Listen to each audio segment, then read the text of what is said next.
Yeah. We're about to start our semi-final match. Are we supposed to be streamed or not? Semi-final? Yeah. Would be Semi-finals of the undefeated. that would be a good idea. Give me 1 second, I'll be right there.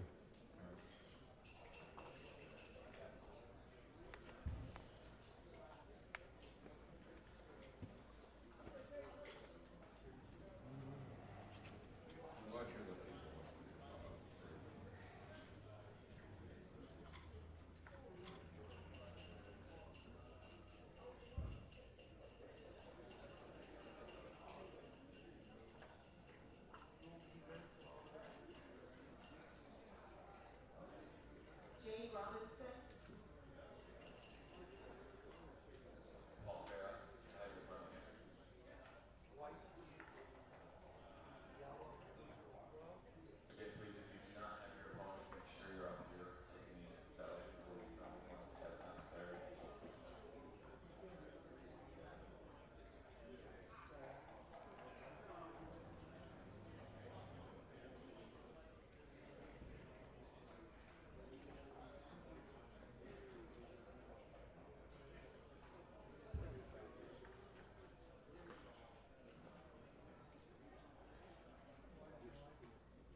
Yeah. Can we switch to my board? No. Okay. Can I use a baffle box? Yes.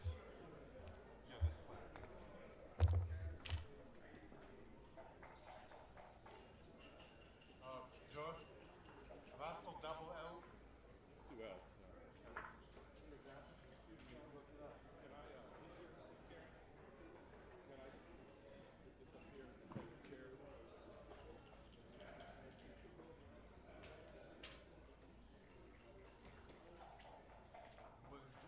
David Stein, right?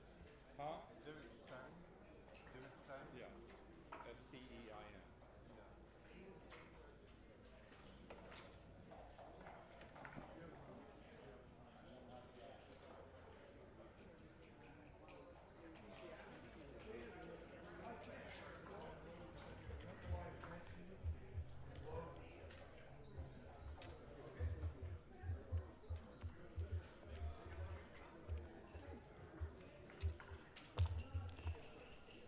If you want to use the board, I can make it work. But it's just so you know, it's a problem. I mean, I'm fine with this. Okay.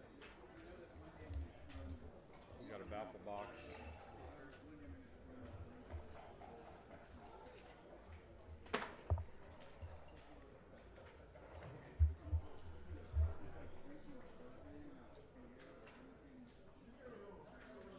We have coffee in here. There was. Roberto just begged a quarter of a cup for me, so I think it's all gone.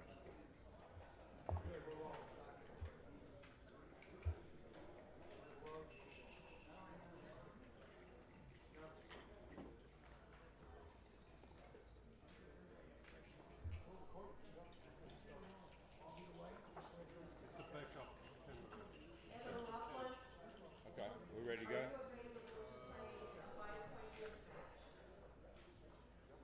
Good match. What you got? I guess maybe the first roll we'll use cups. Let me just do one at a time Okay. and drag it or Okay. something. All right.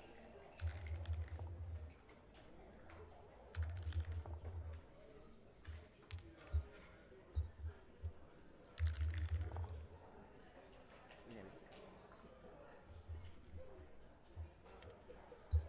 cube here is okay. You guys are up here? Distract me.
Yeah, I'm at 10 now. Well, you really don't wake up well, do you? You remember the.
Hi everyone. Can you tell me if the sound is okay in the chat?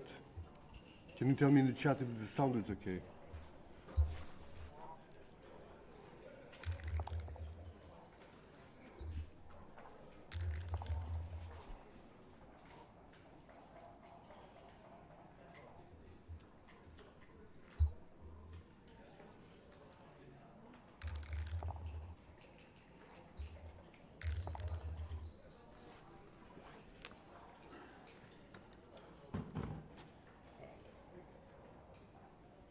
Thank you.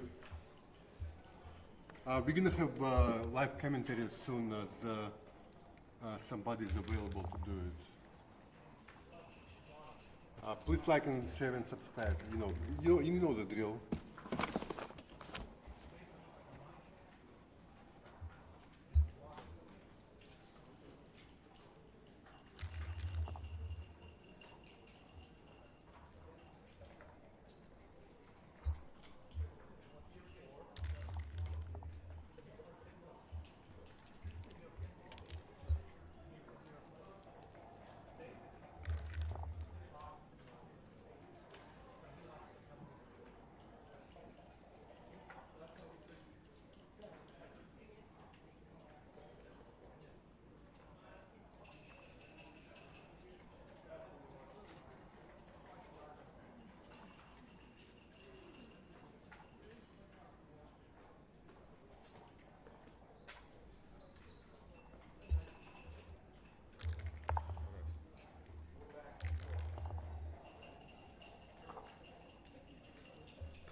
for your match.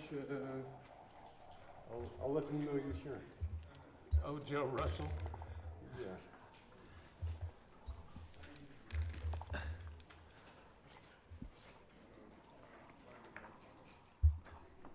Can they hear me now? Yes, yes, I can. Hey guys, it's Ray Fogerland. Oh man, I guess we're watching Joe Russell and. You want to read what they say? It's right here. Okay. I'm guessing this must be quarterfinals or something of the main event. And let's see, I ran into Joe earlier in this tournament and he beat me in the Masters and then he cashed in the Masters.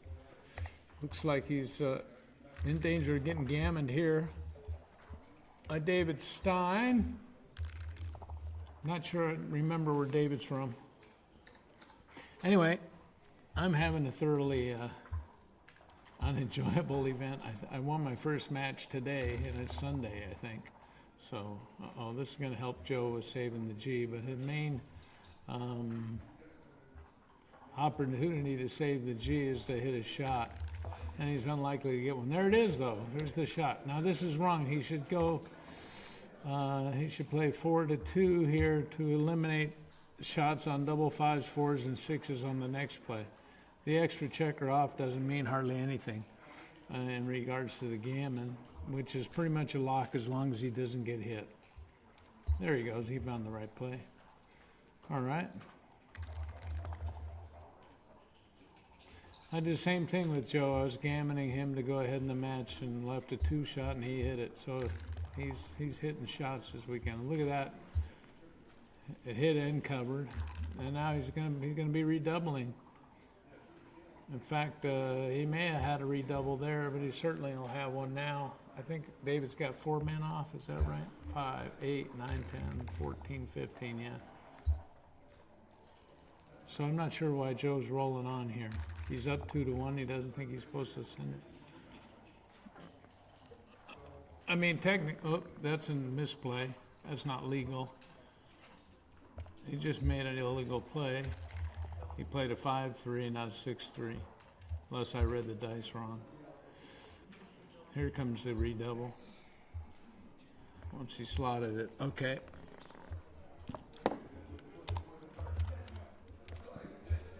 Hey, Gary Olson, how you doing out there, brother? I may have to leave on short notice because I'll have another match in the consolation, but When I hit play here 2 here instead of coming up to the edge here, and then I later rolled a 2-5, which would have gotten me. anyway, Joe should have got gammon and he ended up winning 2 points. That's how his weekend's going. I remember not to stop the 6 against it. It didn't even help.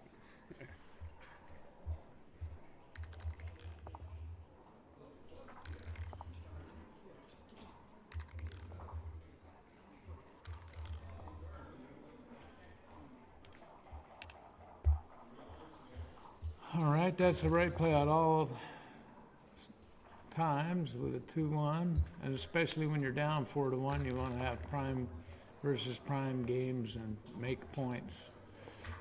So that leads to a more aggressive thing. Now Joe can just make an anchor or he can hit. He chooses to hit pretty quick. That gains 24 pips. When you hit from the 24 point going forward, you gain 24 pips, which is the equivalent of double sixes in a race. So you can always know how much you gain in the race if you check out the number of the point that you're sitting on when you roll the number that hits. 6-3. This just runs and simplifies the game just to leave a 2-shot. And Joe should, he's ahead in the race, he should look for simple positions. And you give him the 2-shot, and if he misses it, he's got a solid game. Well, he had a solid game anyway. All right, he got hit. And now Joe's position is pretty fragile. He'll be trying not to leave extra shots, but he's going to thematic to hit off the 5 point there. And here we go. Going to have to play some backgammon now. 4 and 6. Leave an ace shot or leave a double shot. Joe didn't want to kill the checkers, so he plays it pure. That's fine. All right, David managed to hit 3 checkers since Joe was trying to minimize contact. Now what? He could slot the 4, or he can, I don't think it'd be right to lift 8 to 6, or he could bring one down. I sort of like the flexibility of coming down to the 11 point. I'm not real sure what the bot would say about this particular position, but that gives him 3 builders inside, assuming that he doesn't get hit. When there wasn't anything he could do about that, he had to leave a shot somewhere. All right. 1-6. Now Joe's got complete control of the outfield. And David's kind of stranded back on the ace point, so he should be looking for opportunities to split and get moving. I think I would come up with a 3 and go 8 to 7 and damn the shots, but because Joe would have to break his anchor to hit him, but he chose a safer alternative, and it was the same idea, activating the back checkers. Now David, by virtue of all those 3 hits, is ahead in the race. So his game plan is wait for 5s or 6s and do whatever the dice tell him to do in the meantime. Joe's the one that gets double 6s. So that's going to make a 5 prime. And I guess step out and remove a target. All right. Now the race pendulum is swung the other way. Oh, this is nice shape. That makes a 6 prime. And 6 primes are strong because when they break down, they turn into 5 primes. What's going to happen here is Joe going to be thinking about a cube? I don't guess he can't really. All prime versus primes are takes anyway, so this is probably not necessarily going to be a very good. But if he gets a 6, he loses his market. See, he's not even thinking about it. He's just firing away. Now there's a 6. That sort of ends the game.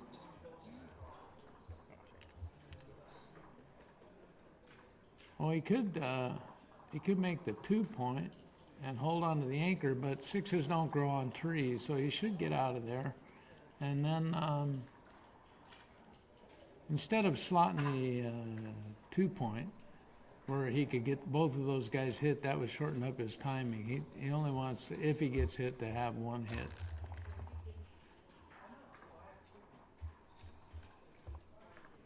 And David should hit this at the edge with the plan of making that, and then Joe can come in and crack behind his prime.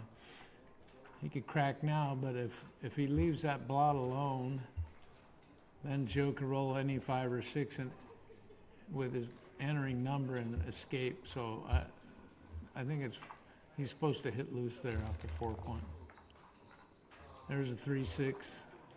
See, that would have just been one guy in. You would have made your 6 prime right here.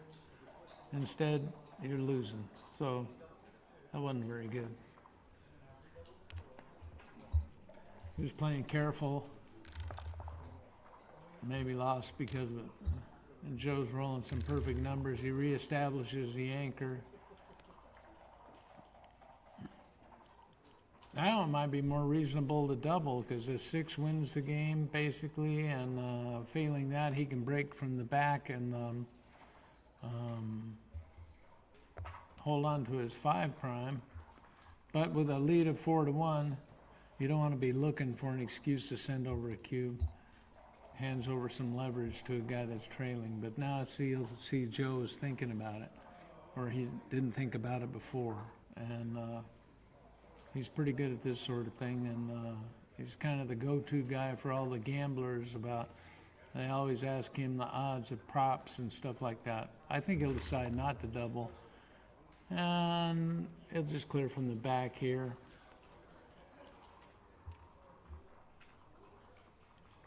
He was hoping for a 6, but he'll just bide his time now.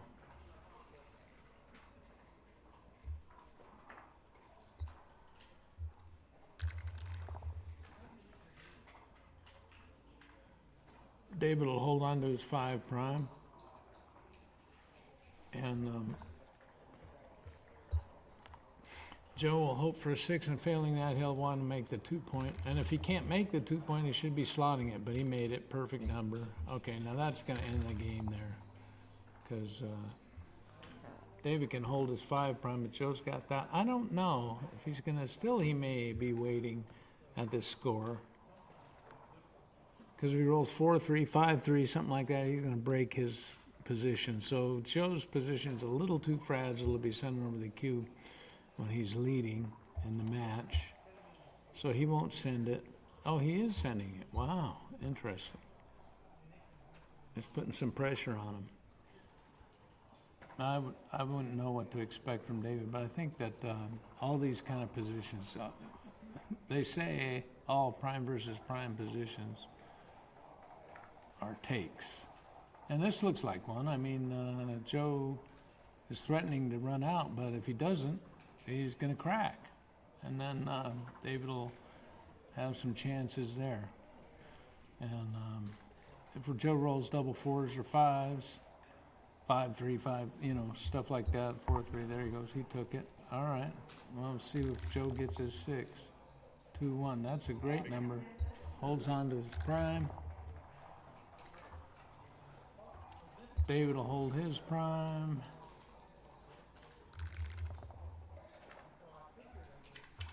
All right, now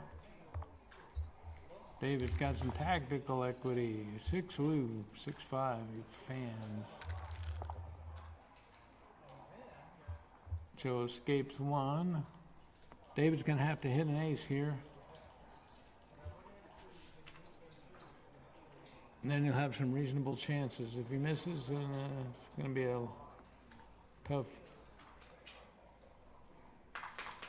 tough road for him. Let's see. Joe should do what with his 3? I'm leaning towards lifting, but I'm not sure. It's always hard to say about that stuff. Now you have less numbers that cover, and none that make a 6 prime. But he got out. Joe's getting whatever he seems to need, and David's having a little tough luck. Well, Joe still hasn't closed him out, so David's getting the 3rd shot. Oh, that's probably pretty good for Joe. He's got the race locked up, so he doesn't want to get hit. There's a 5. Now David can threaten something. I guess he sort of has to stay back. And then 3-2, 4-1, and 6-5 are not all that great. And double 5s also leaves a shot. So I guess you stay back, and I would slot the 4-point, which looks like a lot of blots and invites getting attacked. But the point is that if he gets hit loose, and then when he comes back and hits, he'll have almost every number that covers. There was some delay on the video feed here. Apparently Joe rolled some double 6s and got everybody by. So, looks like Joe could have easily been behind in this match, but everything's broken his way, and he's going to be up 6-1. I'd be interested if anybody ran the position that Joe doubled. I'm sure it was a big take. I'm not sure it was a double, but Joe's pretty good at that stuff, so I wouldn't be surprised if what he did was right.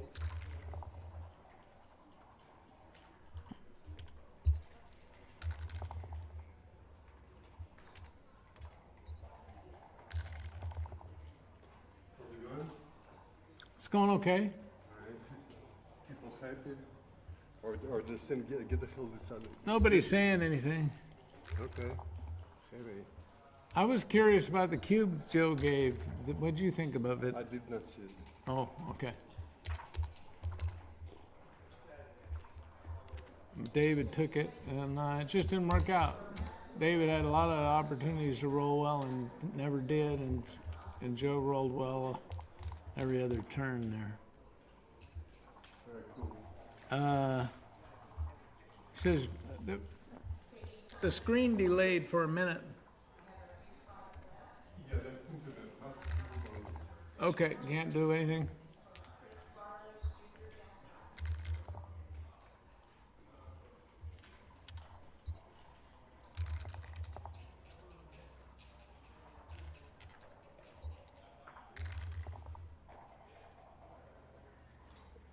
Well, David's rolling good numbers at the wrong time. His timing is off a little bit. I guess he should start the 4 point and add a checker to the 8.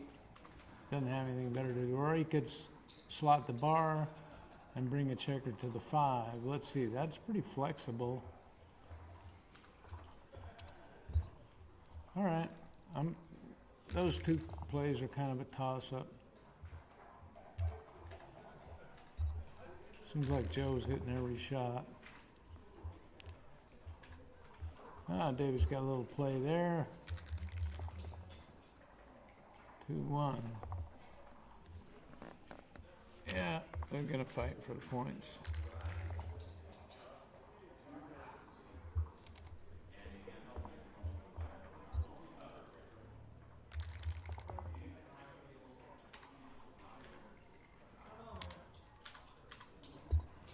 Joe makes an advanced anchor. David will be able to attack. Looks like he can hit 2 and make the 4 point. Oh no, wait, let's. My bad. I'm looking at the board backwards.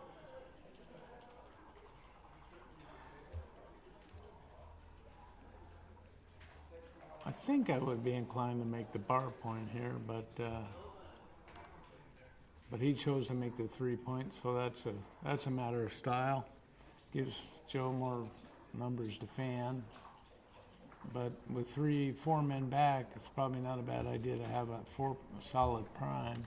Now he's going to check that out. He's got 3 left to play. He hit with 3. I think we would make the bar point and step up. He could bring it down, but you want to cover the whole outfield. Put 4 guys behind a 4 prime. That seems good to me. And again, I get in the delay on the thing, so I'm probably going to miss the play. I can watch it on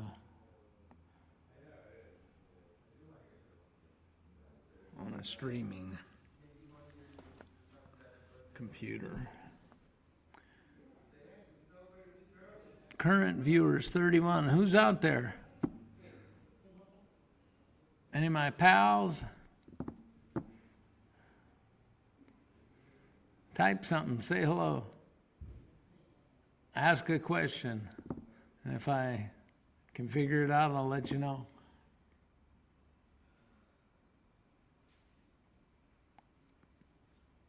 Like David's thinking this one over pretty good, and that's generally a good idea. When you roll a double, there's always more plays. Uh-oh. Wow. That thing jumped ahead a lot. Okay. So I missed all this stuff.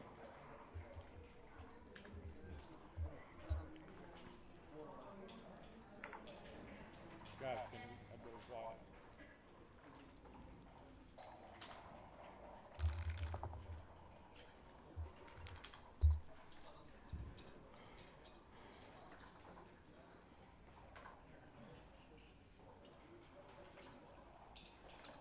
Boy, it must have been 2 or 3 plays that went by while the thing was delayed. Wow, David gave a cube and then he rolled his worst number, I think. That's pretty tough. Joe took it in an instant. I guess you're kind of telling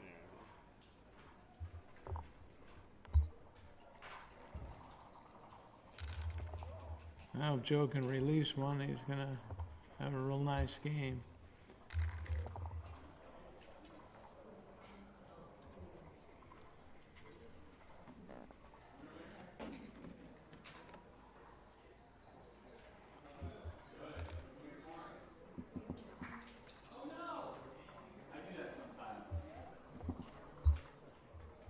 So David rolled a couple consecutive 10s, double 5s, and 6-4, which just sabotaged his position.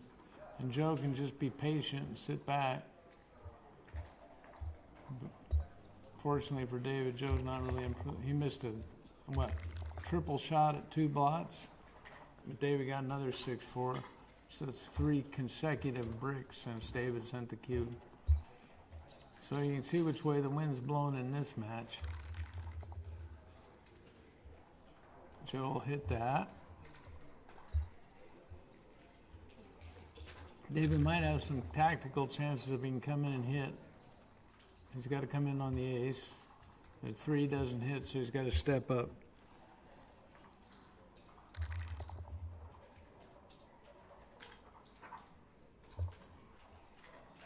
Joe holds on to the prime rather than pointing on the 4-point. I mean, he could think about doing that, but that gives up the value. David's going to roll one more 5 or 6, and he's going to be hating life. So I think this is the right idea. Joe's just going to take control of the outfield. And David will be trying to scramble home. I guess he's going to come out from the 4-point. That way he doesn't leave a direct shot. He played it wrong. That was an illegal move. These guys are making illegal plays.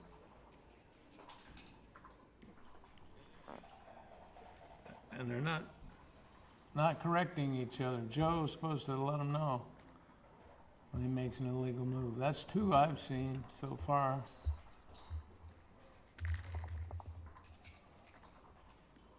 He's got to come in on the ace. Might as well step up with a 3. He's not going to leave. Yeah, he might as well fight. This is the least ammo Joe's going to have in the zone over here. And Joe will attack.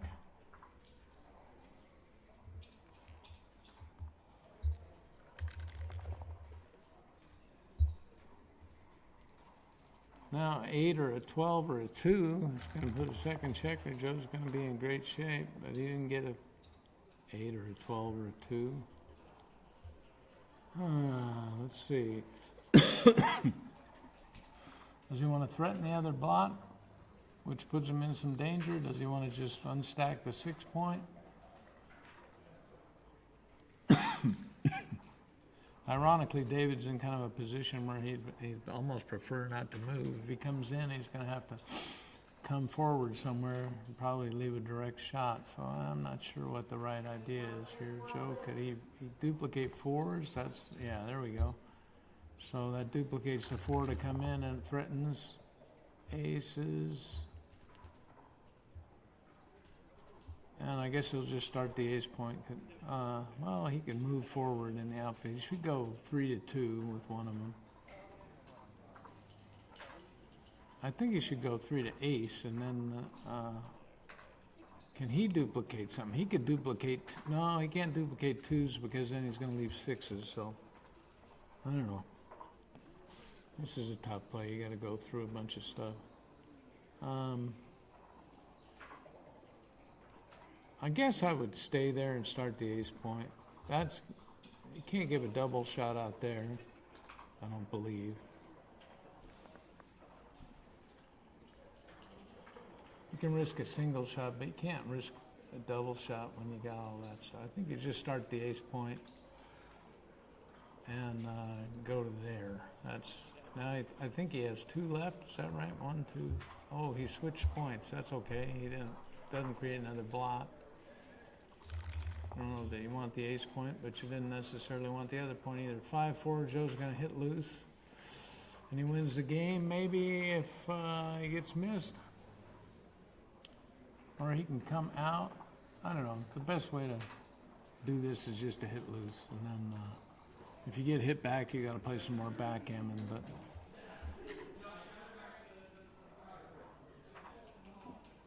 But it's pretty bad if you get hit, so what's he looking at? Oh, he's going to do this. Oh, that's an interesting play. That minimizes the danger of getting hit because you're not going to get multiple guys hit, but it doesn't threaten to win the game. like hitting off the 4-point would do. Boy, this lag is really messing things up. But, so I don't know. This may jump ahead 3 moves. Looking at who? Hey, Jonathan, how you doing? Edward. My neck hurts. I got a crane to look at the screen too, so you guys aren't all alone. Looks like, you know, the best play is usually to play to win. This is kind of playing not to lose a little bit. But it worked out for him because he would have gotten hit with the 4. Instead, now he's getting a direct shot of his own.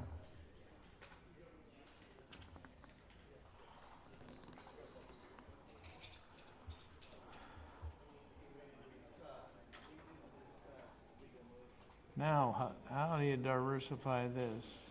He could go 2 to 1. I don't know why. Let's see. But he wants to duplicate 1s and 3s. The 1s to cover. Oh, David, finally. There he goes. His dice woke up. All right, if he can survive this shake, even though Joe played careful not to get gammon, he may get gammoned anyway. All right, see if David can cover. Yes. Oh, and hit. Wow.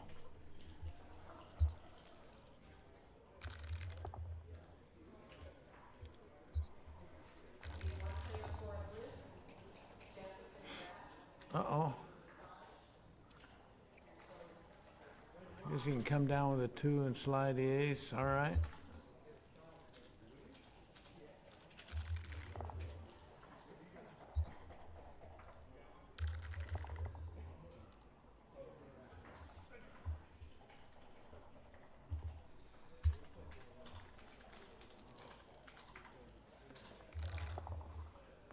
Okay, Joe's gonna need a 4 pretty soon, or he might get gammon. He might get gammon even if he gets his 4. David's just gonna try and bring him home safe. I think I would have spread him out a little bit in case Joe comes in and came out. But anyway, that's a matter of style at this point. There you go. Any number that comes in gets a double shot. Except he gets hit with double 4s there.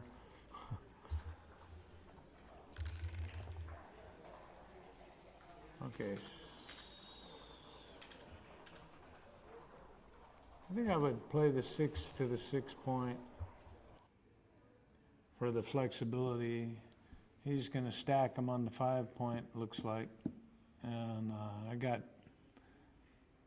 internet delay here, lag, so I can't tell what's going on. And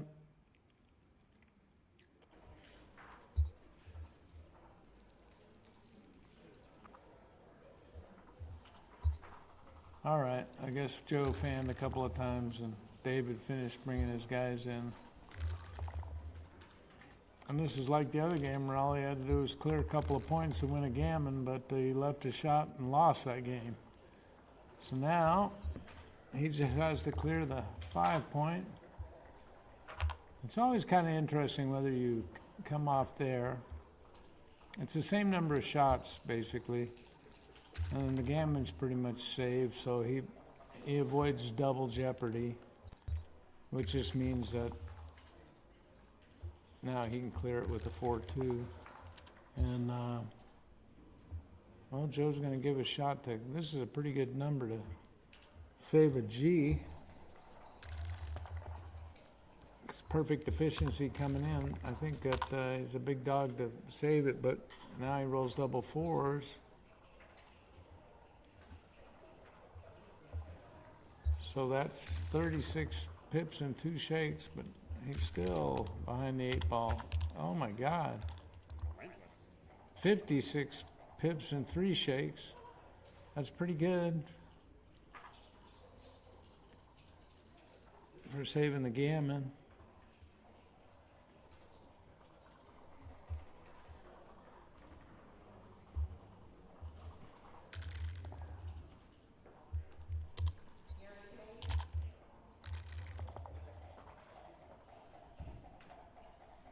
He should just come in, I think. Yeah. Double threes works on the next shake. No, it doesn't. What am I talking about? All right. Fives, fours, and fives. Yeah. Okay, I got lag here on the screen, so I'm going to miss all these critical shakes. But it's pretty simple. Position. One guy trying to save the gammon, the other trying to get it.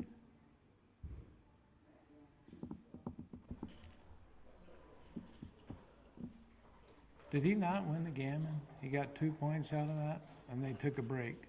I'm glad they took a break because this is bugging me, this internet lag.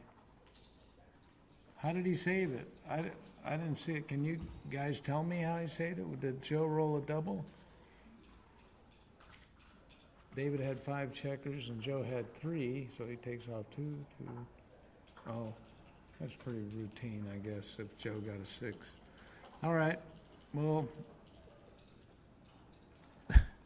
yeah, I guess you guys are seeing the same lag, huh? All right, apparently he saved it. He rolled 5s, 4s, and 5s. And then in the other game, Joe was getting gammon, and he got an unlikely shot, hit it, and won the game. So he's had 2 pretty large swings in his favor, a 6-point swing and a 2-point swing there. So David could easily, Joe could have 2 less, and David could have 4 more. So it would be 7-4 David. Anyway. If guy gets hot, he's tough to beat. All right, I'll talk with you guys later. I'm not going to sit through the break.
play.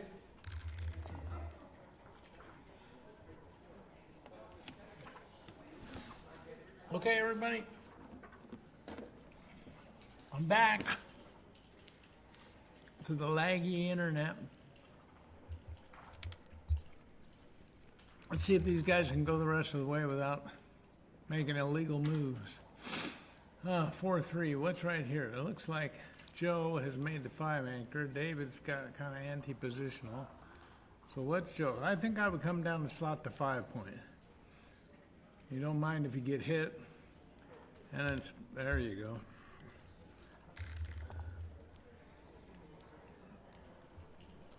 That's going to work out great for Joe unless he rolls some real brick here. Should cover. Yep. Now he's got a nice spare on this 5 point.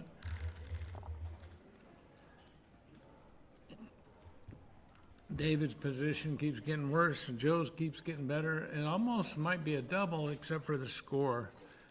Joe can't send over too many early cubes when he's got a 3 point lead in the match.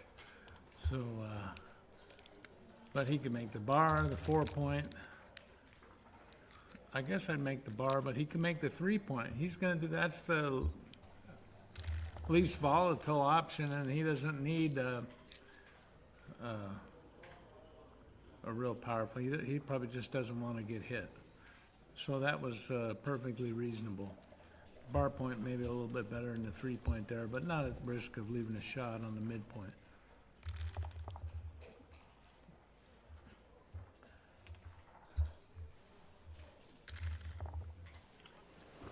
Now David has strip points on the 8, the 13, and the 1. So that's pretty bad stuff, but it's good that he comes up to the 2 point. It sort of deactivates that builder on the 3 point for Joe. So in a strip position, that was a pretty good number, double ones. And that'll keep Joe from sending over the cube, but he still has all the best of it. 5-3, he adds a couple of builders. If he doesn't get hit here, he can start thinking about sending it. 4-3, that's blocked.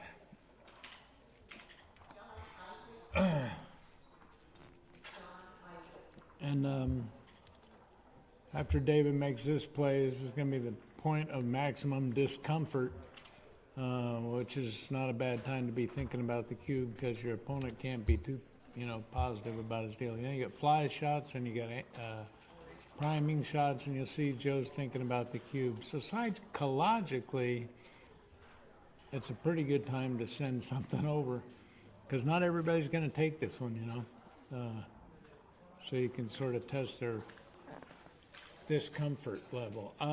In terms of technical, I mean, somebody may run this one. I don't know. What do you think? Just double take or whatever it was. Might even have been a pass right now. Look, that's not. Oh yeah, that is legal. Okay, 3-6. That goes to the ace point. And out there. And Joe wants the lower volatility positions because he's got the advantage, Usually, when you make risky plays, you're trying to manufacture some winning equity out of situations. He's got plenty of that. And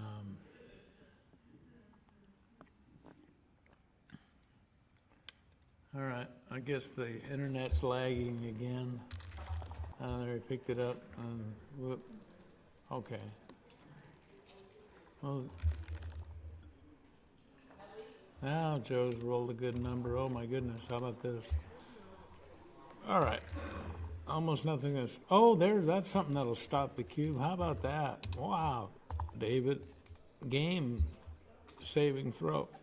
And now the shoe's on the other foot.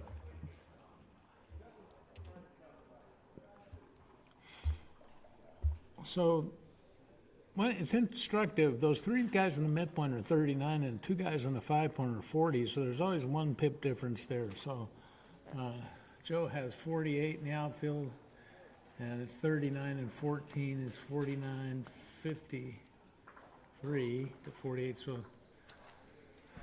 let's see. 48, 53, down 5. God, when I'm looking at a screen, I always have a tough time counting for some reason. Down 5, up 10, up 14, 8. Looks like David's up 4 pips here, unless I counted wrong, and that's entirely possible. But that double 5s was really a joker to get out to the midpoint. He sends it. All right, it's reasonable. Somebody got a right pip count, let me know.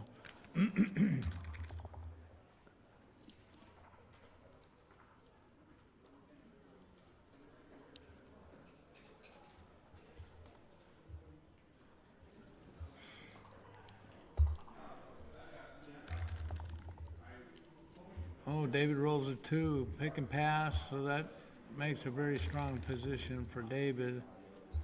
And he should have a lot of time, easy time bringing this home. Come down with the 3. Double 5 is going to be bad for you anyway. Risk it. And if you get hit, you know, the other guy's got something to tell his grandkids.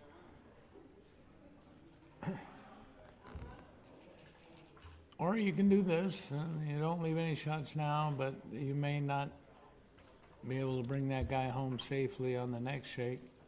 You roll a 8, you can't. And Joe comes in. David rolls a perfect number and clears.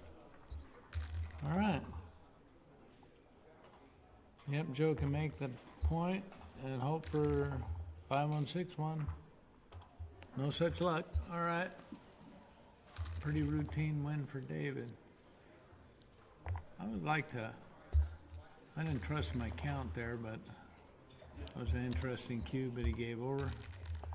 I'm probably right given the score. If it was scores were reversed, he wouldn't have been ahead nearly enough probably to send that.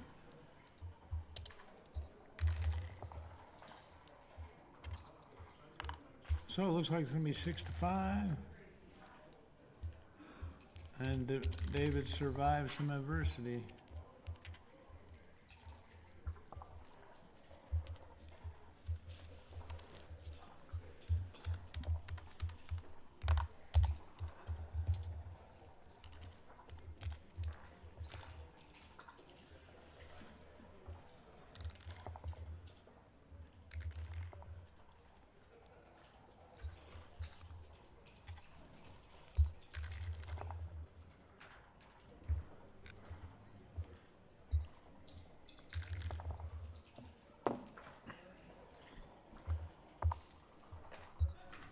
All right, fairly routine start to this game. Let's see what's going on. Joe rolls double 6s. That's interesting. He could make the bar point and play a priming game by bringing 2 down, or he could make the 2-point and hit loose on the ace point with the blot out there on the whatever, but he'd be a little bit short of ammo for a blitz. But he's looking at that. I was thinking about making the bar. He's going to at least start it. So he could make the bar, he could hit loose.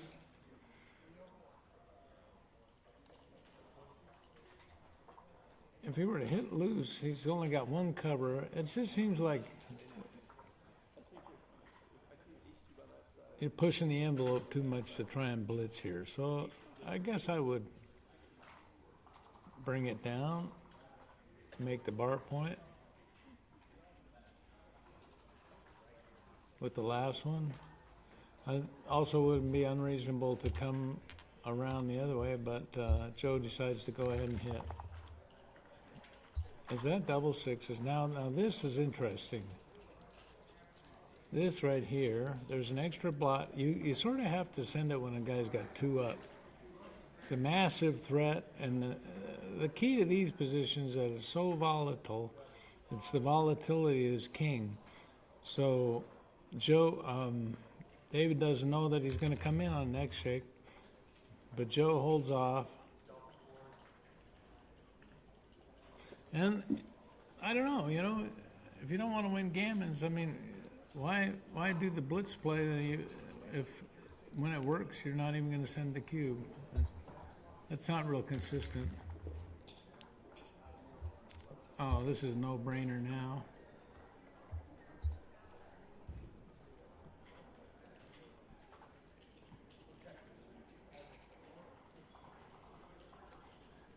I don't know. Let's see. So Joe's got 11 checkers in the zone. He waited until there. I'm pretty sure he missed a cube on the last shake. The match is too close not to be sending it over when there's two guys on the bar. And psychologically, you got to send it over when there's two guys on the bar. Who wants to take that, you know? And especially when you got the 2 and 6 points made and 2-6 from the bar is nullified for the rest of the match. But you know, all joking aside, I think the proper time was to do that. But Joe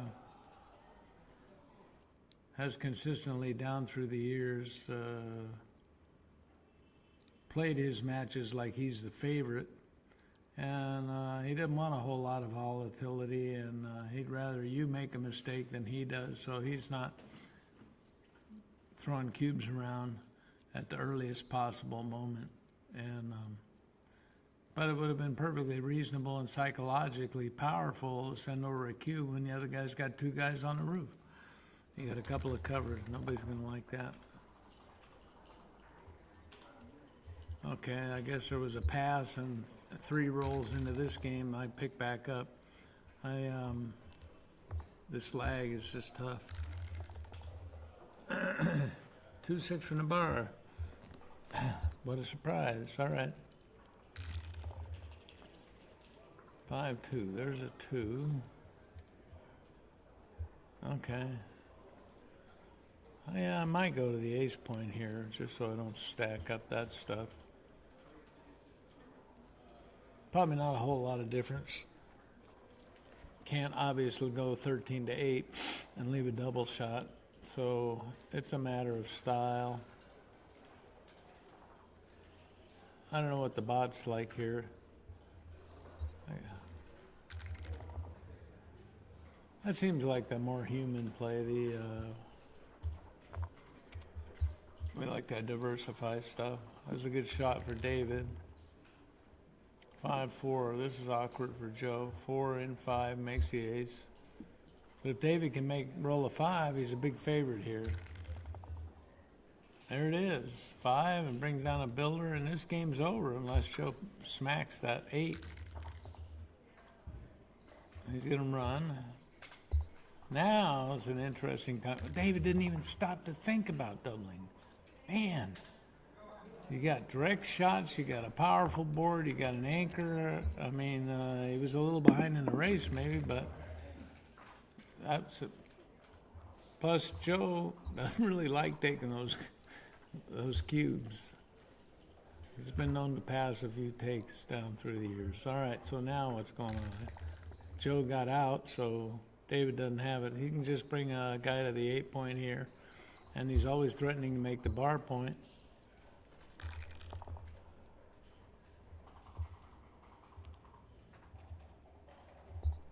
Now this is, see, here's another one. He just threw the dice through the cup. Why not think about sending it there? You're threatening to just slot the bar point and win if he doesn't roll a 6. Now, I mean, you don't have to roll good dice if you can push somebody off of a cube. That didn't count, it didn't go through. And Joe takes it. See, that dice missed the baffle box, the 6.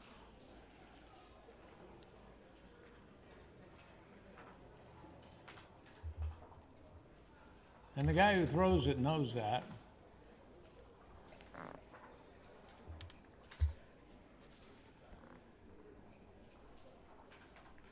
Now David's counting the race. Wait, he didn't have, I don't know, he should have been thinking about that when he had a direct shot before. He's up 1, he's down 7, he's down 19. Now he's giving us, he's down. Or is that Joe sending the cue?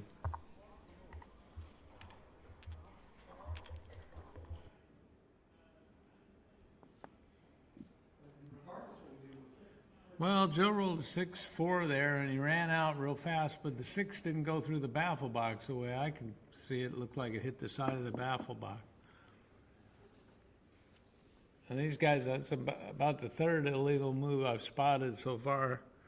Nobody said anything yet.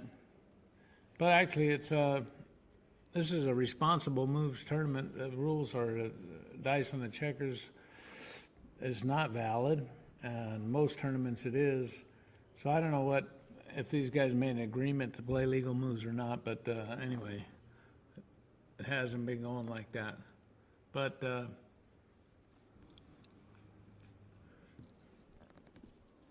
that one dice didn't go through, and Joe played the 6-4 anyway.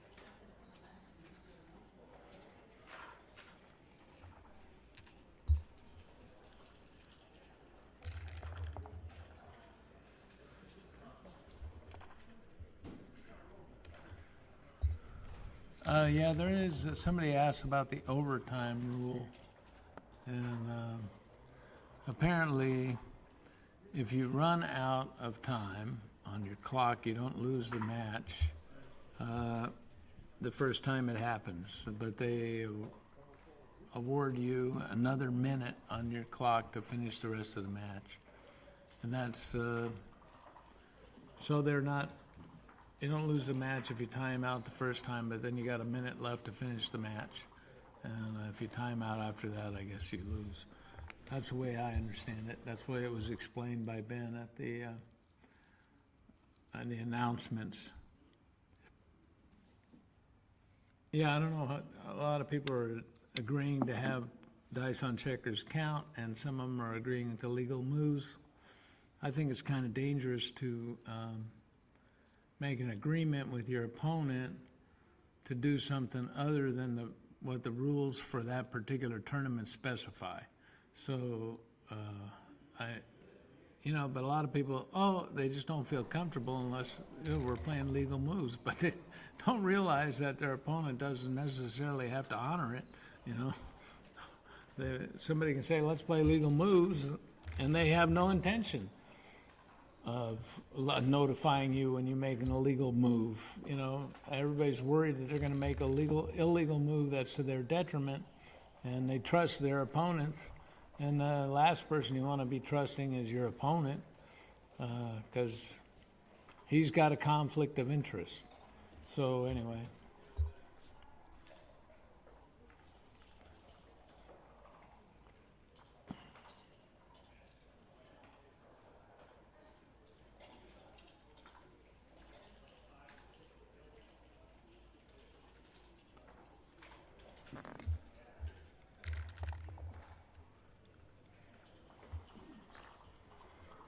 Do I like the overtime rule?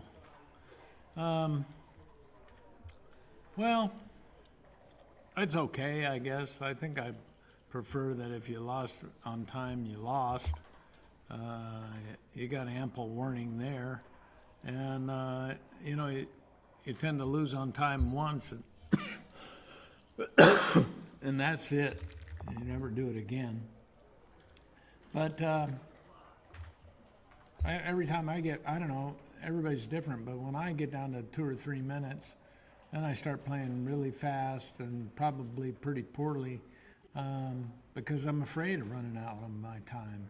I guess I could relax a little bit more here, but it doesn't, with a fail-safe of an overtime rule, I guess I could get you to relax a little bit, but I don't know. It's okay. I just, I let them make up the rules. I pay attention to what they are, and then I play by them during the tournament. All right, so he's got a choice. He's got to hit, I guess, and make the bar point. And he sent a cube here. I was talking about this overtime rule. I guess that's the kind of cube you want to send when the guys could potentially be in an ace-point game. Now you're going to have to attack, though. You're going to have to play strong. This is not a real attacking shake, so I guess David's just going to come around. That's about all he can do. It's going to give Joe a free shake to make the 5-point. I don't know if he's supposed to hit here. That seems a little big. He could come up with the 2 and duplicate 4s, but I think this is probably a little better. He's going to have to weather the storm on this side of the board. Joe rolls a 6-3. That'll hit loose. Now David would like to come in and hit twice. There he goes. A lot riding on this shake. 2-4. Okay, now David's got a solid edge. He can make both points. We can make this 5, and then you should think about hitting off the 2. I think at the score he's supposed to hit. Oh, come on, you can't. That's just not. You're just letting the guy roll. That's just not good. Have to attack there. And look at this. The dice give it. Oh, he can make the 3-point, but I guess this is right. Come down with 1 and out with 1. Yeah, he was under aggressive there. By letting Joe shake. And that's not very. Well, that's not a builder. And Joe's got 2 men up. I don't understand some of this stuff that's going on here.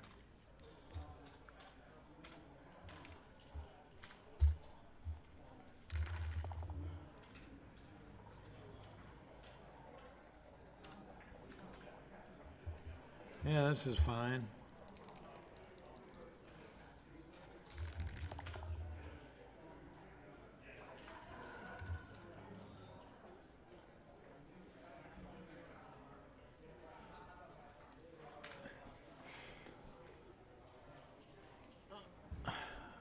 I guess I'd go 8-7, yeah.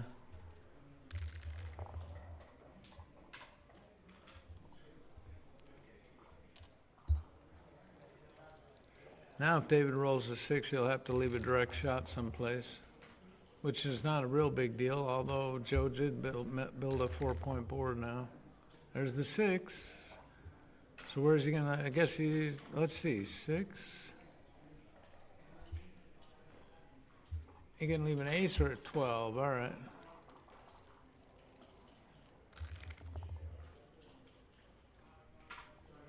Joe's hitting everything.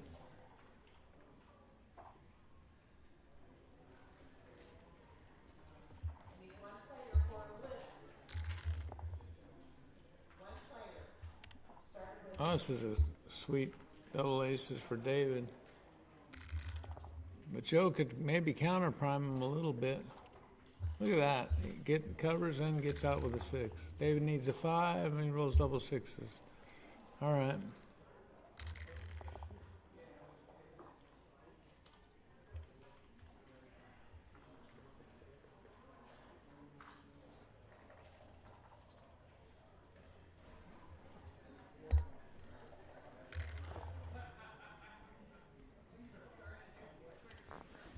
All right, David's in trouble again. He's trying to maintain his board. One good thing about being stuck behind a prime like that is 6s are killed and 5s are good because they run. So it's harder to crack from this kind of position, but Joe's got a lot of time. He's just trying to make sure that he doesn't get hit with a fly shot right now. Double 5s, that gonna help. All right, 1, 2, 3, 4. What a joker. All right. So it looks like David survived. See if he can win a gammon and take a lead in this match. I think I would clear the 6-point here. Yeah, that's it. Now let's see. Joe's got 6, 7, 8, 9, 10, 11 crossover. Oh my God, he rolled double 6s. I mean, he's gammon proof, it seems like. Didn't get gammon in the other game. Got a shot and hit and saved. Won the game in another one. And That one he rolled double fives, double fours, double fives, and saved that one. So he's a big favorite to save the gammon here, so he can sit back there and wait for a shot, and he doesn't have a choice anyway. Some fours leave a shot here, 2-1.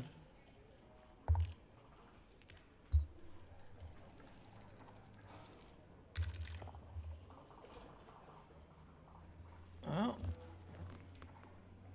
he's having a little trouble moving now. David should be bearing off fairly aggressively if he has a choice. There goes Joe. David would probably need a set to win a gammon here. And of course he doesn't want to leave a shot. Joe's just going to try and run off of it, hoping for a shot in the meantime. There's the set, but it leaves a shot. Joe missed one. I think he's supposed to go. Let's see. He doesn't.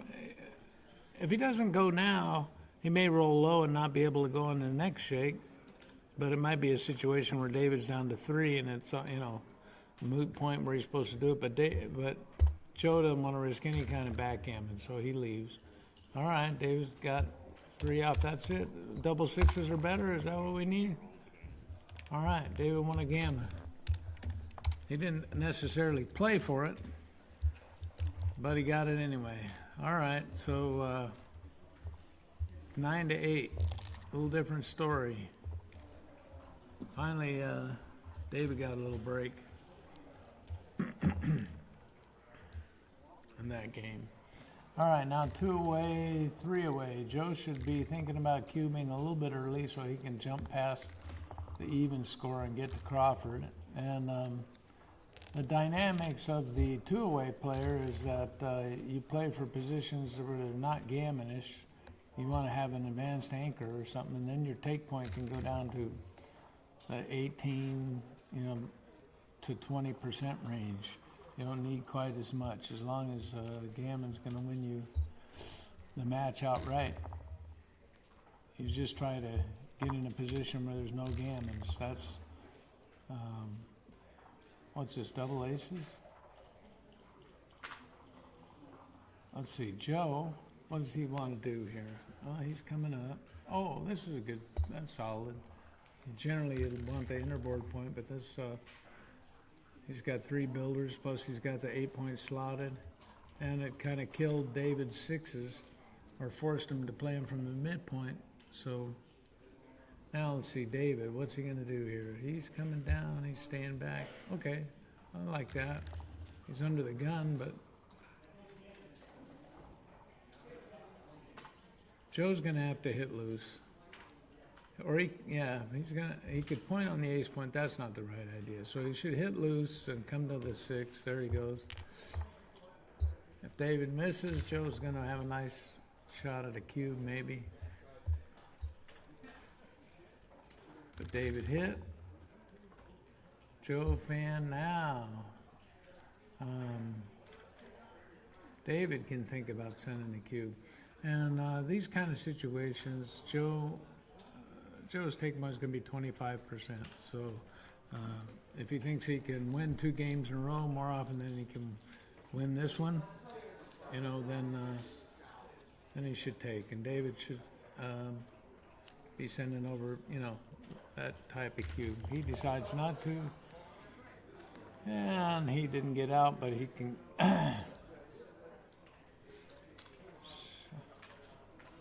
I guess he's going to come 6 across and 5 to the 8-point. That minimizes the shots and maximizes the builders.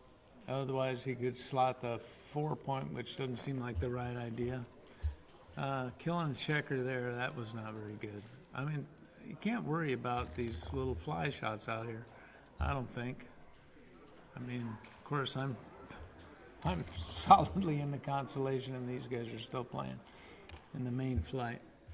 So,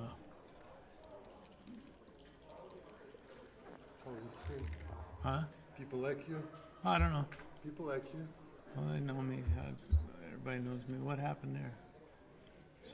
David decided to send a cube here?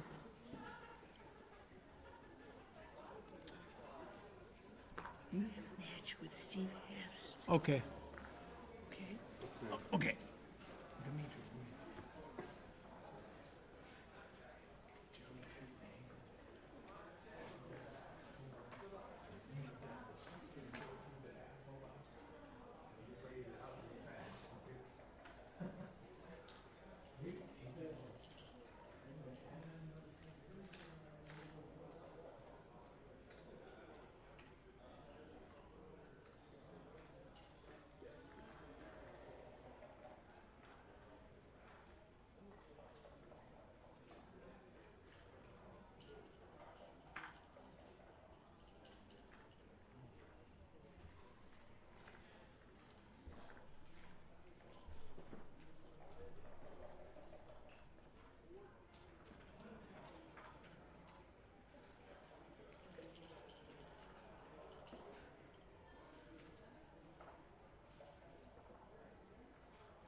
What? I said, that's why we all took pictures of it.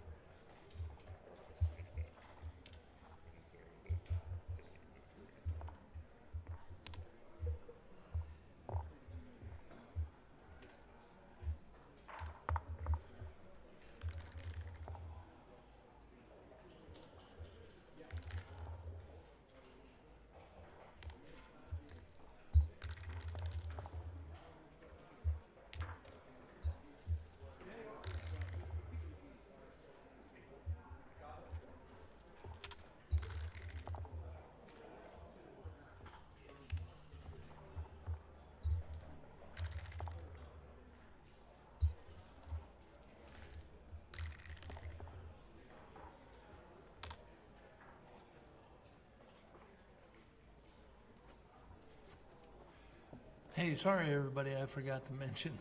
They came and told me I gotta go play a match, so I can't finish commentating. We'll talk to you guys later.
made that too a little too fast.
it's double three. I'm sorry.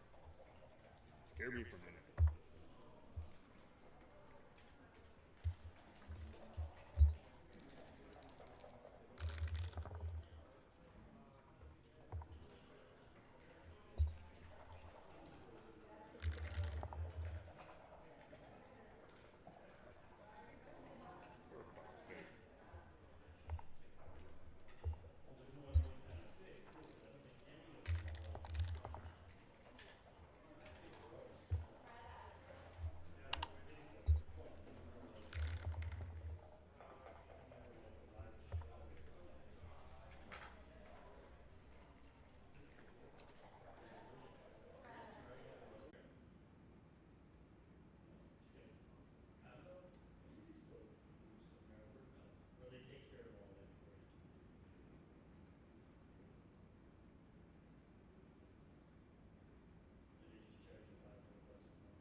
Okay, what's happening here?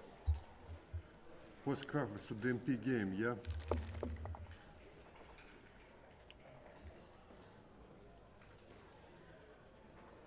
Probably slot the 5 point and slot the 2 point. Looks like most efficient use of the builders.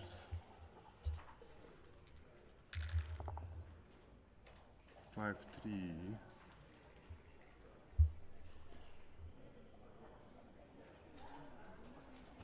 Maybe you can make the ace point here. It's probably not how you wanna use the checkers, but or just bring 2 in from the 9 point. I don't think running is right. Opponent is stripped everywhere, so he'll have to make concession next roll. So don't give him a chance to hit and then make one of the combo points, stuff like that. Yeah, this looks a little bit funky without spares to play. So I think just probably clear the 9 point is best here.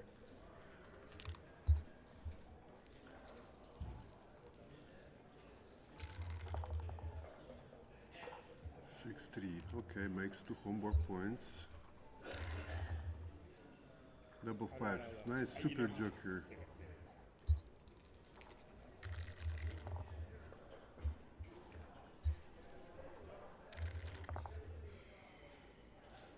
Four, 5. Okay, he can play it safe now.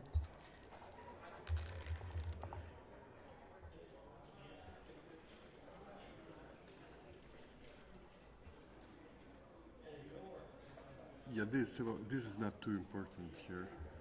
Basically, you want to create builders, but any play that puts a checker to the 7 or 8 point will do it. 3-1, perfect. Clears the 9 point.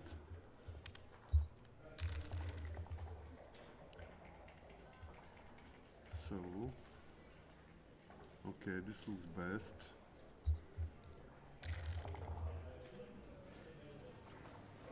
Three, 2, just come in from the back probably.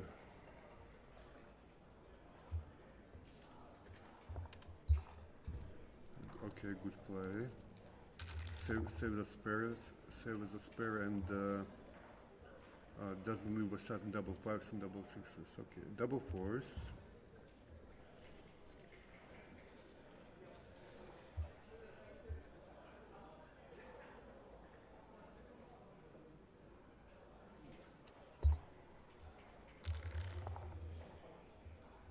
Six, 4. Okay, almost home.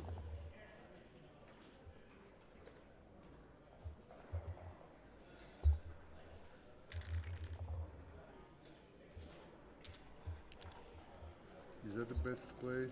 Could be best of the MP, I'm not sure. I would just take the checker off with a deuce. 5-2 rounds, 1 checker.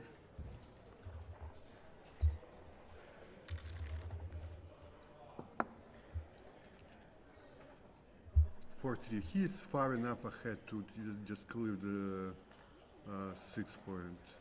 Even if Joy rolls double 6s, he's not back in the game. Yeah, okay, good play, but illegal. Okay.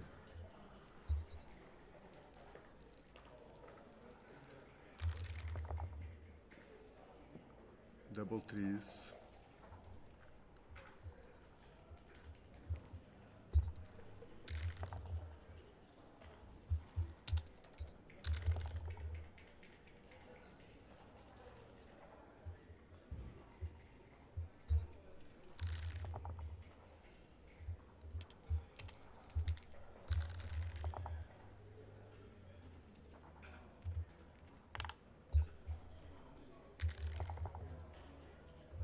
Okay, and this is actually, I think this is a semi-final. So the winner, or semi-final of the main bracket. Double 2 is of course nice, but too late. Too little, too late. So probably 5-4, just to play for some doubles here. But would be a miracle to win from here, honestly.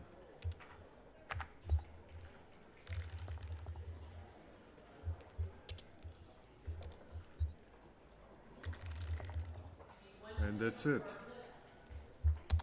Alright, we'll try to put somebody on the stream as quickly as possible. And get somebody to comment on this also.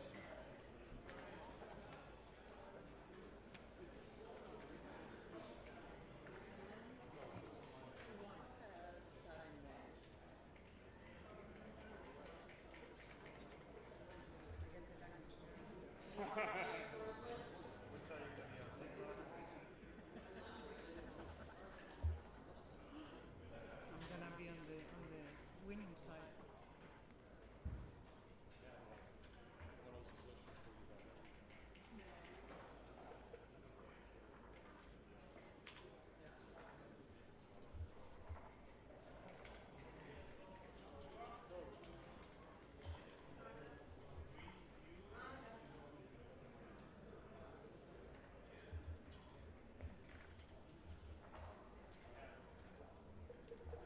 Is the mic live over there? Do I have to do anything other than sit down and start talking?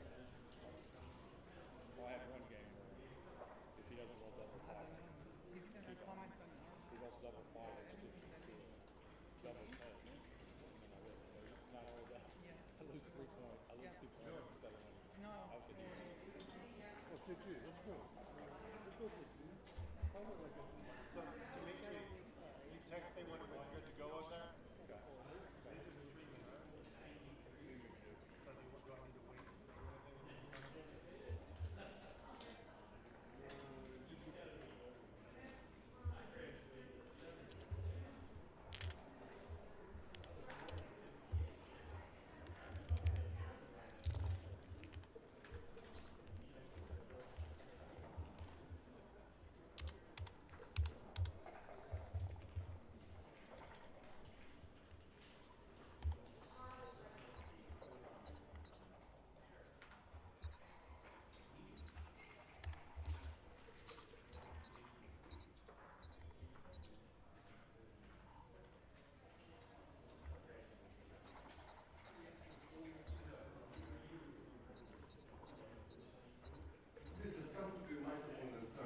It's live?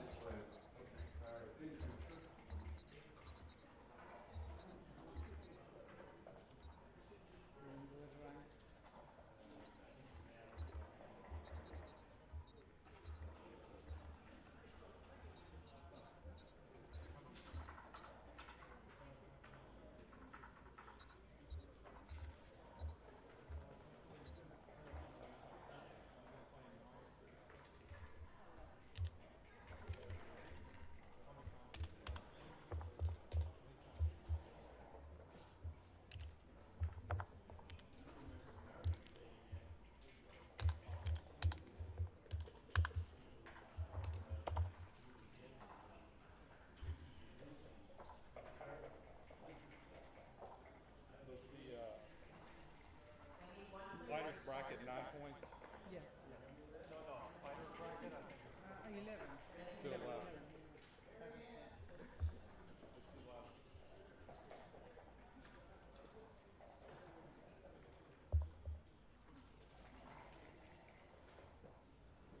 Karen is in my same class.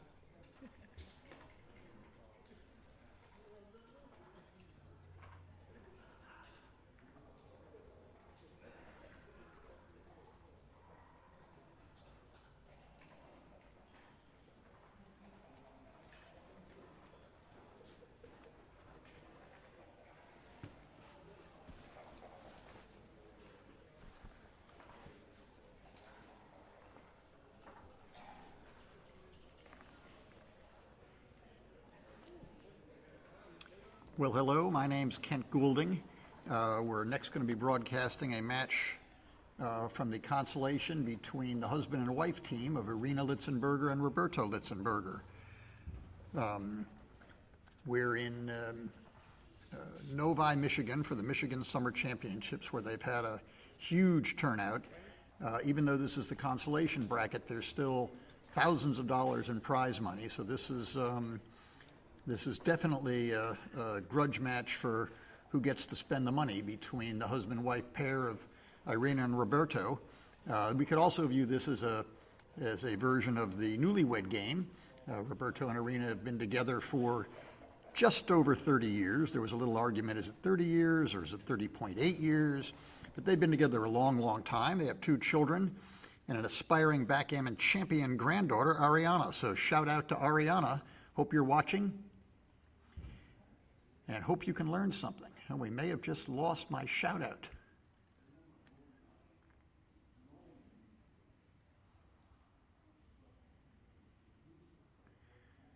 I'm getting the spinning internet connection symbol.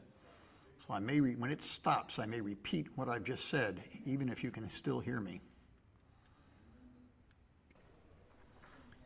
Okay, now we appear to be back in action. If I was disconnected, I was giving a shout out to Ariana Litzenberger, the granddaughter of Roberto and Irina, who are the newlyweds. They've been together for just over 30 years. They played once before, I believe, in Chicago in a major event, not long ago, and Roberto won. In this event, Irina won her first match, and Roberto won his first match against me and beat me. And last time I played Irina was in a BMAB match, and she both beat me and outplayed me there. So this should be, pretty high-level backgammon. Trouble seeing the dice. 3-2.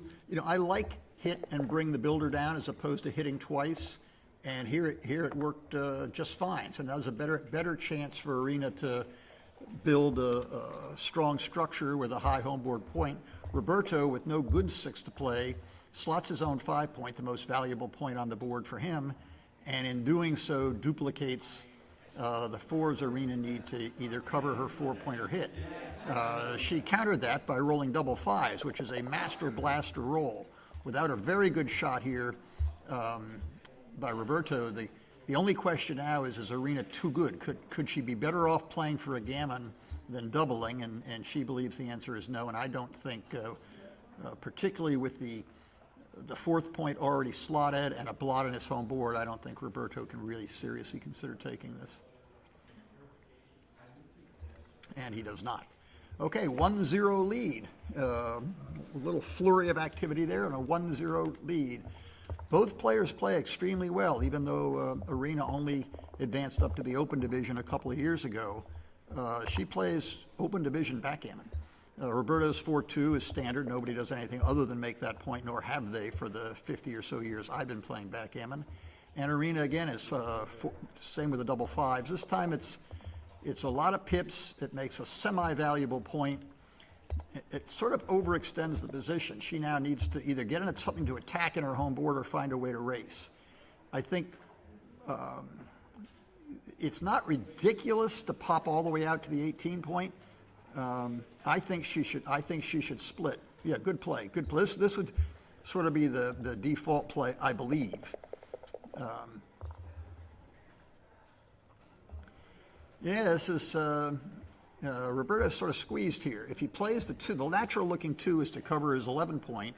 Then he has a 1 to play, and he'd like to split, except for Irina's got that two great big stacks of builders. So he, rather than get attacked in the backfield, he makes a less constructive play in the foreground. See, had he split with the ace there, this 4-1 could be the beginning of a blitz attack of hitting both checkers.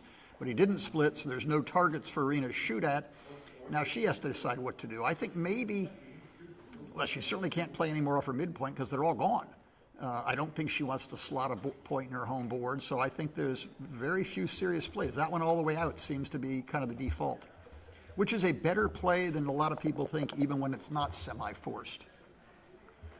Okay, 6-1, great shot. Now Roberto's got a nice edge in building a prime or a blockade.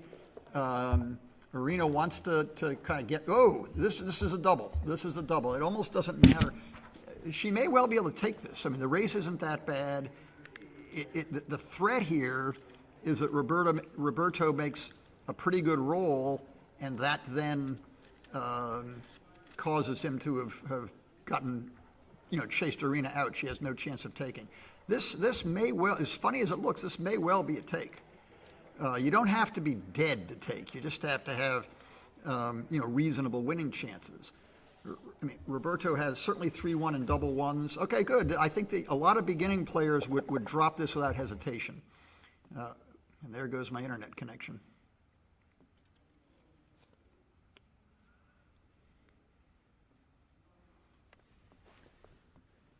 Is it spinning? Is there a spinning symbol out there, or is it just frozen? Spinning. Oh, I can see on my other screen, I can see they're actually playing. Okay. I hope it's just a lag, or maybe when it cuts back in, is it gonna? Yeah, there we go. Excellent. Perfect shot. Doesn't work. Oh, now we caught up. Okay, there was a little bit of an internet lag there. Arena managed to grab the 18 point in that flurry of activity. So now we've got an altogether different game. This is a holding game on both sides of the board. No immediate threats for either side other than some, Arena could roll big doubles and try to gain in the race. Nobody in particular, Arena doesn't want to get hit, but she doesn't have any points. It's very, very, very awkward position. In a weird way, strategically, Roberto's furthest back checker, that one, is an asset rather than a liability. He's sort of, I'm not sure I would have moved it there. He might have waited, because now this allows Arena to do exactly what she's about to do, which is just dump checkers deep into her home board without any danger of them being hit. Arena's going to play safe until she rolls. Oh, look, double fives for Roberto. Now he's going to stop and count the race and then figure out what to do. He doesn't have a whole lot of choices. Of course, it's not that key to safety, the blot. Look what happens if Arena happens to hit the blot with a 4. It's a total mess. So this may be right. Now, how the race is probably not all that great, but it's not a race yet. It's a holding game against Arena's 2 checkers on Roberto's 7 point.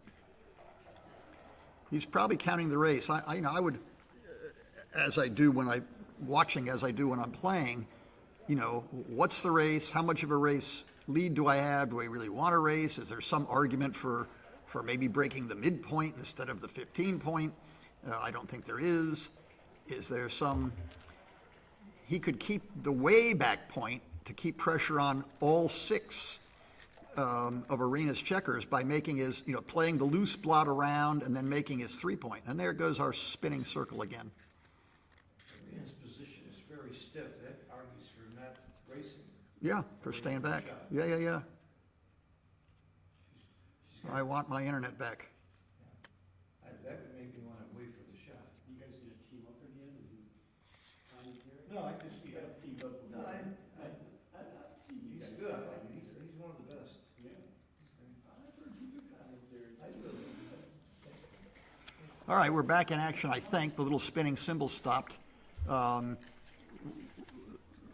The other players in the room and I were discussing, if Arena's position is what we call, stiff, it's brittle. She has no spares to play with of all of her outfield checkers that she wants to bring home. That would argue strongly to stay back on the 20 point and try to pick off Arena's checkers as they come around, and that's what Roberto did. Maybe making the 3 and slotting the 1 and leaving that ace shot, but 3-2, I don't see a good way to counter the threat, so cover a point and wait and see if maybe the shoe's on the other foot here. Roberto now has to play carefully. Should he start to mess up his board or just take a checker off the 8 point? I'd take the checker off the 8 point and keep my board structure as good as possible. In fact, I'd have kept a more pure home board structure last turn and left a blot on the 8 point. I don't think he should break his 6 point here. I think he should do what he's about to do. Good play. Now, Arena can hit, but only kind of if she covers or has no better choice, because there's going to be a re-hit. Well, it doesn't have to do anything. The question is, you could leave no blot and play both in off your 8 point. That's a very dangerous thing to do, because it just cedes the control of the entire board and leaves your next play terrible. I like this play, even though it leaves an outfield blot. 3-2, nothing constructive other than finish your reception committee, build up the home board. Now, at least Arena has that spare on the midpoint to play with. 5-3 presents an interesting choice. She can come down from the midpoint to the 8, playing safe, and then play 6-3, leaving a total mess for next turn. She can consider, and she didn't think about it very long, she could consider having breaking the 18 point. I don't think he wants to break his midpoint, so this is pretty much forced. Arena, may be forced to hit with a 3, whether she likes it or not. Well, do you hit and then keep it? Do you hit or not hit? And if you hit, do you keep it going? I guess that's the right play. Okay, now what's happening? This is getting. You should think about what's it going to look like next turn. I might have a double here. This is pretty much forced. It's a great shot. If Roberto does not roll a 5, she should redouble. And leave him to worry about it. Is the race so bad? Can he hit a fly shot? It's certainly not too strong to redouble. There's no gammons coming up here. The 5 point being open makes it very hard to contain the checker until you close it out, and closing it out is very unlikely. And if you do close it out, you've got dead checkers on your 3 point to make your bear off slower. And there are still, she's not home yet. She rolls a 6-1, Roberto comes in with a 5 anything. The game could continue. So I think this is a very good time to double and a fine pass, which puts one side of the marriage ahead 3-0. This could be it. Roberto's downfall. This could end in divorce. Yeah, yes, it could. Phil Simborg suggests this could end in divorce. I don't think so. También, pero no lo estoy 5-3. There was a time many years ago where players would play a 5-3, not making the 3 point. Sometimes a 5 down and split, and sometimes both off the midpoint. Double 5s here is virtually forced. Arena's ahead in the race, but Roberto has a better distribution of checkers right now. Well, this is a little awkward. There's not a whole lot of choices that look good to me other than this. And now Roberto will attack if he can. And it may actually be right to hit them both. I mean, he'd sort of like to build he's hesitating because he sort of wants to build a prime rather than blitz. But blitz is not out of the question, and priming may just be too loose. So I think this is the right play, and he took a moment to pause at the right time. Oh, now this is exciting. Now, is it a double? Isn't it a double? I think this is definitely a double. I can't be 100% sure it's a take. The third black checker in the outfield is a big deal. That is not an asset now; it's a liability. I think this is a very powerful double. Would it be ridiculous to take it? I mean, I think if gammons didn't count, yeah, I'd probably take it. Gammons do count. I think there's just a few too many checkers in play, and even if this is going to be exciting. This is a little loose. A lot of points could swing here. That actually covers, but I'm not sure he should cover. I think maybe build the 5 point with 3, or at least 2, and then look for the rest. Covering all the way. This is committing to the all-out blitz with little or no fallback on priming or positional play. Oops. Well, that was going to squash her either way. Builders should abound here. Sort of sad to give up the midpoint, but the other play would be to play, bringing more ammunition rather than spreading out the ammunition he already had. Get in quickly. There you go. This just turned the game all the way around. In with 2 and just make that point. After you hit, there's no good fourth one. All of a sudden, the shoe's on the other foot. Arena leading 3-0 and holding a 2 cube is really in command. Roberto's if you have a blitz position which doesn't work, you're often strategically in a very bad way. He kind of wants to try to get into a race. This may be this coming in with a 4 and slotting his 5-point, doing something to activate his checkers. Look what happens if he plays safe. It feels good to play safe, come in with the ace and play the 4 down, but boy, oh boy, what are you going to do next turn? The entire field is in Arena's control. 5-3 is a lousy roll, but having said that, she can, she can do a variety of things because the whole outfield is hers.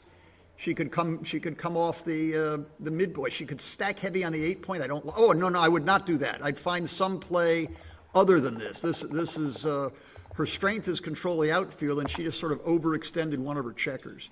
It's safe. That's got that going for it. But I think much better to have spread out the checkers in the outfield somehow and threatened to make new points. She's playing not to get hit as opposed to trying to find a good way to win. Now, Roberto has similar problems. He could have built his own 5-point, but instead he's trying to contest the outfield and put something in the way of Arena coming home, who just rolled a very, very strong number. I think here there's no good play other than the obvious bring both points around and build a blockade. I think he's better off with the advanced anchor than the back anchor, slot a new point. And I'm not sure, I don't, particularly leading 3-0, I'm not sure she wants to spin any 4 cubes. I think take a step closer to home before considering doubling. The pause here, she's thinking about doubling, or redoubling to 4. On the plus side, she's obviously well ahead of the race, and if she gets hit, Roberto's board isn't entirely ready to contain her, but it's ready enough. I think she should, particularly with the big lead in the match, I think she should take some step forward and then consider doubling. Okay, 5-1 is a poopy roll. I don't see how to play it safe. So if we can't play it safe, probably the best play is to hit him loose off the ace point and bring the cover there. That looks like the best play. Now in a way, if Roberto doesn't roll an ace but rolls 5-5's an awful lot of pips. Now he'll bring that around to his 5-point, and then we'll count the race. I don't think he wants to get the 5-point going. The 5-point's the most important.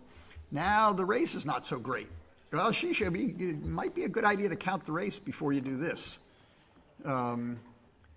How long does it take for those 2 back checkers to get around to the 9-point? Is that 24, that one set of boxes away? 24 pips down there, get back 14, you're down 10, 15, 19, 17. This might be takeable. The race is not takeable, but there's a lot of contact here. This is I think at a different match score, it may just be a little too awkward to take. Plus, even though Arena's bear-in may be a little crumbly, stiff, may not fill in the 5-point and may have to make a mess. Yeah, okay, this I think the match score, if nothing else, decides this. This is exciting. The race is not dead, but it's bad. Now she's got, again, they're conflicting goals. One is to move the checkers on the blockade home safely, and the other is to try to contain the checkers on her 4 points so that she doesn't lose the race. Obviously, if the goal is she should not just go ahead and make her 4-point, although it's actually not ridiculous given all the blots on Roberto's side of the board. I don't think I would. It's worth looking at. Worth looking at just making the 5-point. This is the safe, simple play trying to come home. The crazy make the 5-point play and then the cover the ace point play. This is I'm going to bank on my racing lead and try to get home that way. He'll probably just go ahead and slot the 2. He might as well.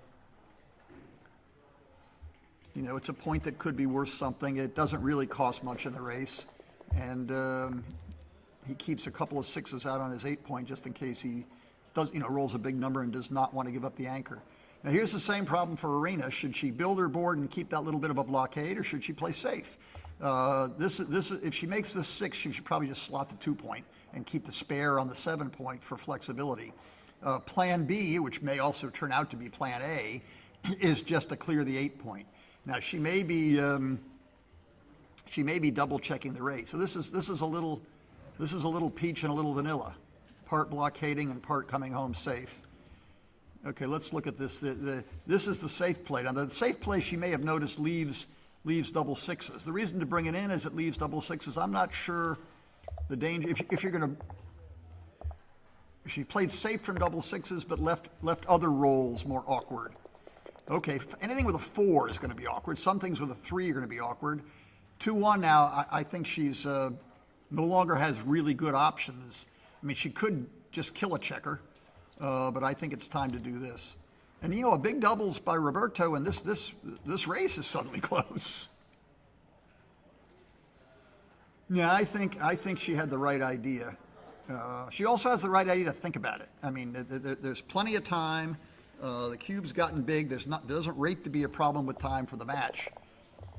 And she plays the safe-ish play. I think Roberto can only waste a pip or two to close his board and wait and see if something good happens, and then he'll be forced to run next turn. 4-2. Well, okay. You can go all the way to the ace point with a 4-2. You can play this 4, and then you're going to play the 2 to the ace point, one way or another.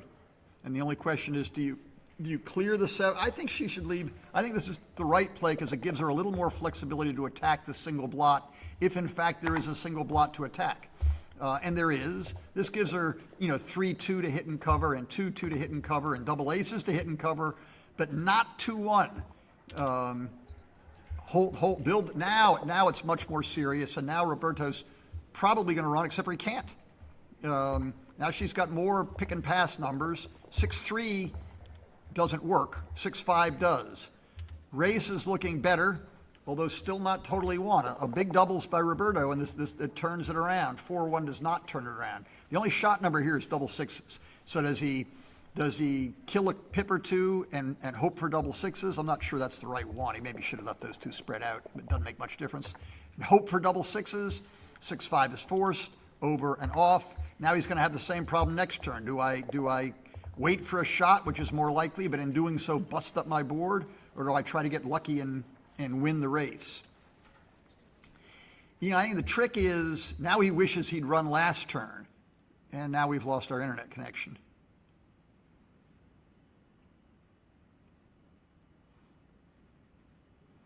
Come back, internet connection.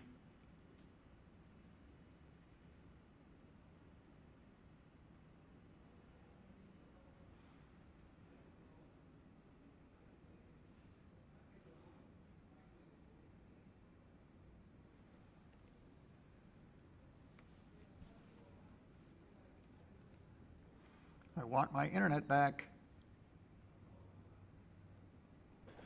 Oh, okay. Oh, a shot. While we were away, a shot rang out. Very, very exciting. Now, is the shot just been missed? Oh, the shot was now been missed. Very, very exciting. Well, we can guess what happened. This now looks, it's a cruising home to victory. There's no gammon here. Yeah, it's still legal, but there's no gammon, and it's going to be 4 points and a massive lead for Arena. Now the question is, if one of the other phones rings and it's a call with advice from granddaughter Ariana, will it be Roberto's phone that rings or Arena's? Inquiring minds want to know. All right, is there still a chance? 1, 2, 3 rolls. Oh, that looks like 14 checkers. You can't get 14 checkers off in 3 rolls. All right, now here's 2 to go, 9 to go. You guys can look it up in your match equity tables, but oops, there goes our internet again.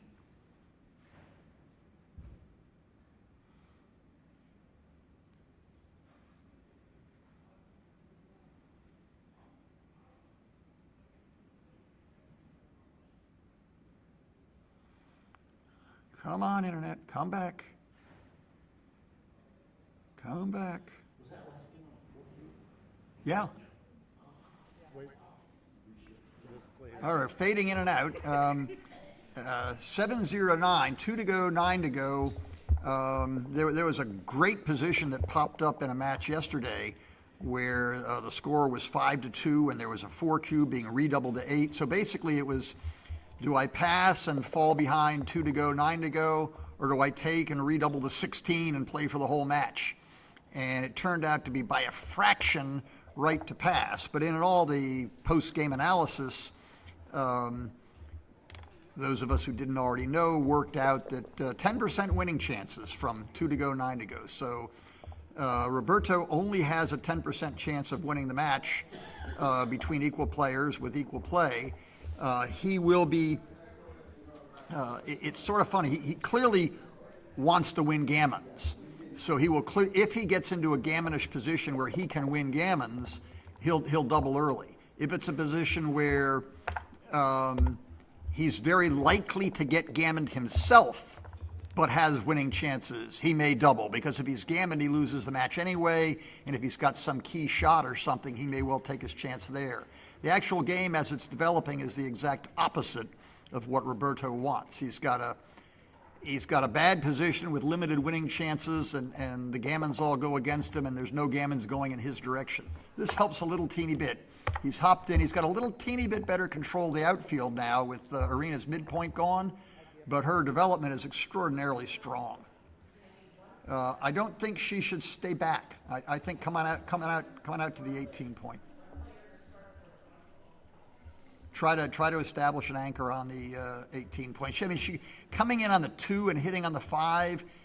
Hitting on the 5. I don't like this. I think she's going to play a 2. She should just play out to the bar point, and it's a better point to grab if she gets away with it.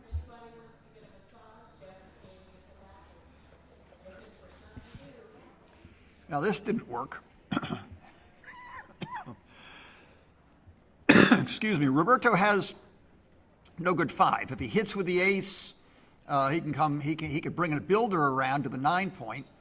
He can do absolutely nothing and just hang on to playing the twin stacks attack. Not sure I like that. This will be hard to develop this game. This makes sense. Now, once again, Roberto's trying to put, I guess he wants to race and just run away. There's a hit. Okay, here's the plan. Stack them up and run home. We're playing 1960s style backgammon. Stack them up and run home. All doubles from here on out. Easy game. I think in with a 3 and slot the 5 point. Make it fatal for him to be hit. Now he's got a little bit of wiggle room. Ooh, double 5s, a great shot. I think it's probably right to make both points. Remember, he likes gammons. So now we're going to have something very scary. Now, unless she rolls a doubles which comes in, Roberto's going to have a gammon. And there's a doubles which comes in. Unbelievable. Great shot. It could hit. Not 100% clear. The match score is so funny. This is a situation where if she uses 2 5s to break the 20 point hit on her own 10, that threatens a fast way home to win the game. But what if it doesn't work? What if Roberto rolls the 5 back or the double 1s back or the 3 back? All of a sudden the gammon could be on the other foot. It's a real good idea to take stock of what's happening in the match while thinking about making your plays, and how does the dangers of gammons or no gammons in one direction or the other, and win versus loss, affect the different plays you make. Not always at all obvious what the answer to these questions are. An arena basically, wants to take the safe path, which doesn't involve any risk of getting gammon herself. Of course, winning a gammon is a big deal because that ends the match. This, at most scores, this is a very logical looking play. So let's see what happens. Roberto could, I don't think his threats are quite big enough. His real threat is if he rolls double 5s. Look, let me take that back a little bit.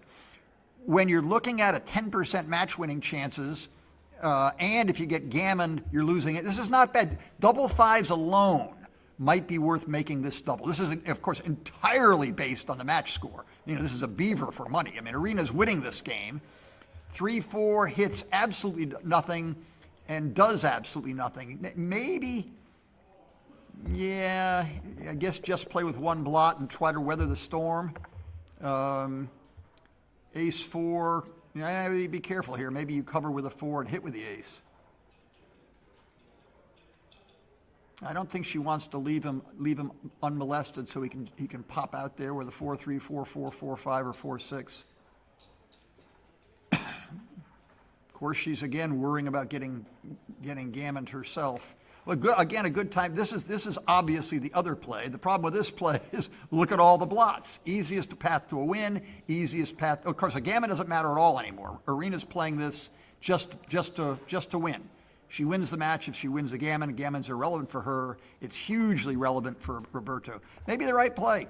Very low to zero chance of getting gammoned. The back checker's stuck. The play's actually forced. He has no choice. He can think about it as long as he wants. That's the only legal play. And again, it doesn't matter if he gets gammoned. In a strange way, getting hit here, 1, 2, 3, 4. There's no one on the right path. Getting hit here might be good for Roberto because it may allow him to grab an anchor. With no anchor, he can get blitzed and closed out, and just his winning chances go down to low single digits. With an anchor, that jacks his winning chances up, not to large numbers, but to plausible numbers. That rolls the prime forward. And it looks like the newlywed game may end in a divorce. All right, here we go. It's Roberto just hopes to get in and build an anchor. And with an anchor, there's non-trivial winning chances. Without an anchor, winning chances get to be pretty trivial, particularly since this home board is such a mess. Getting an anchor quickly may give him time to build up his board before the hoped-for shot materializes. All right, okay, does she leave there's 2 in the air. So she shouldn't leave him double 1s or double 2s, but aside from that, maybe it might be, bar point might be useful. All right, with 1s and 2s, there's an ace. Now I think she should knock him off of there, even if she has to hit him loose. It doesn't, we don't have to worry about that play. She points on him. He needs 2s, and he needs 2s fairly quickly.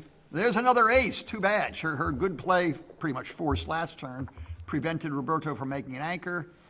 6-4. Now you can bring more builders to close the point, or make this play, which dodges getting hit with double 2s. I don't think it's particularly consequential one way or the other. Now Arena should be spreading out her checkers to try to build the. Is that double 2s? There's sometimes trick plays available where you shift. If she shifted from the 5-point to the 2-point, unfortunately that would leave double 5s. But it's at some point very soon, this leaves double 6s. You see she has to play 3 6s that are forced. One of them will land on the 2-point. Okay, she had another 2 left. Now double 6s works fine. She builds the 2-point, brings the third man checker in. All right, 2s, 4s, and 6s hit. The only question is, will she hit loose if she can't make the point?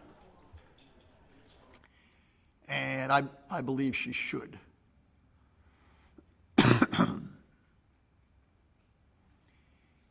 Okay, where's the spinning thing going away? Where we may miss it. Spinning thing. Stop. Bring my internet back. Okay, the trick here is, let's say your opponent's going to. Oh, she did not hit loose. I think hitting loose was probably right. Because Roberto's board is such a mess. An anchor here gives him plenty of winning chances. Okay, this is just a 2-6 and gives her a lot of chance. I'm not even 100% convinced hitting loose there might not be right. With only leaving 2 blots makes it a little bit richer. Whoa. And there's the 2-6 from the bar. Now watch how easy it should be for Arena to survive this. She'd have to dance for there to be a real problem. 2-6 is forced. There's no choice about it. Roberto's still got a mess on his hands, but at least he's alive. 5-3, 5-1, 6-2. Interesting play. You kind of got to get out of there because it's going to get hit. and then you try to build your board and contain the checker. If the checker gets by, Arena coasts home. There's no chance of winning this race.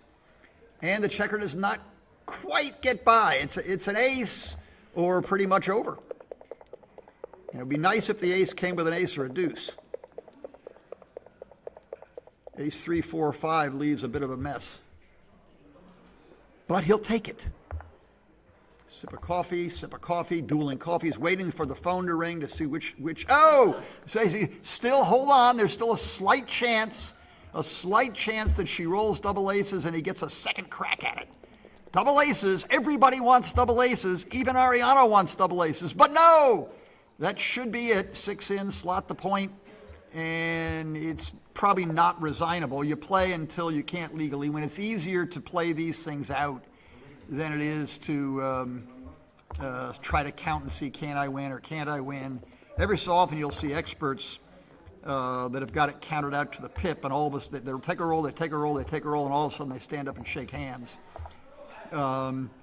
This isn't there yet. I mean, clearly, if Roberto rolls nothing but, if Arena rolls nothing but 2-1 and Roberto rolls double sixes every turn, he'll win.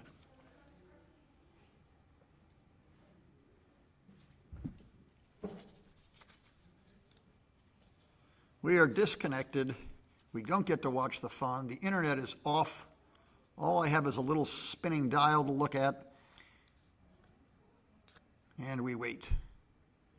Presumably, when the dial has stopped spinning, we may get to see something. Advanced a little bit. Now we need basically nothing but big doubles for Roberto and little tiny numbers for Arena. It doesn't appear to be going that way. Getting down to where you can just count crossovers and even 2-1 every roll is not, and double sixes the other way is not enough. Yeah, you get a 3 there, get a 1 there, now double fives gets a checker off. 6-1, probably too big. 1, 2, 3, 4, 5, 7 rolls. He's got to get off in 6. He can still get off in 6 easy. Arena has to roll some 2-1s. That doesn't count. Dice on checkers do not count on this tournament. 6-2, way too big. No reason to waste anything. Just take the 6 off and slot the 2-point right. It's a match point. If she wins 2, she wins the match. And that match is over here unless Roberto rolls all doubles. And now even all doubles doesn't do it. She's off in 3 rolls. He can't get 15 checkers off in 2. Very short, very exciting. And the stronger Ritzenberger moves on. Go Arena. We'll be back with more excitement soon. This is Kent Goulding signing off. Oh. Non-stop talk, no pausing. Oh, match over? Match over.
Betting on how close the match would be, and you hit right in the middle. You put up just a good enough fight to get into the zone where a lot of the bets were tied. You know, is it going to be 9-0 in 2 games, 9-0 in 1 game? Will Roberto manage to ever get a point? It was a close call, and you put up a fight. You almost won a game. I almost won a game. That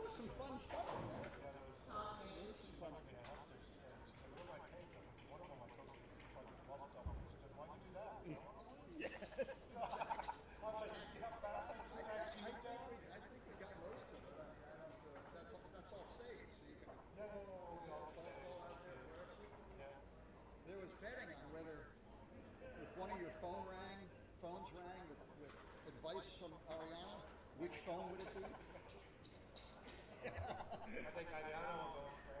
Yeah, well, nothing ever rang, so we asked the question. I don't know, we never got the answer. The two kids would go with you. Yeah, there you go.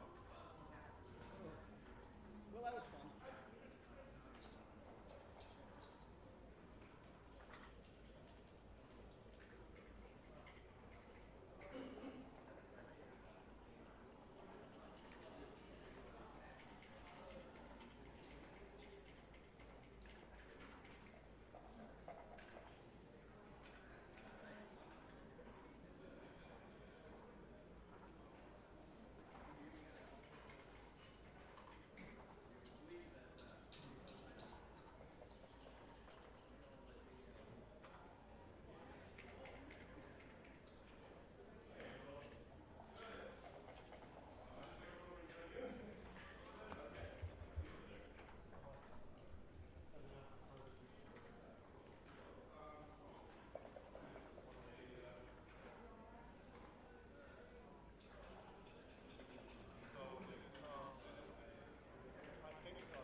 But they said yes and then they changed. They're not going to come here. Scrap Frankie Crows and we're going to jump to them. And they're going to come somewhere.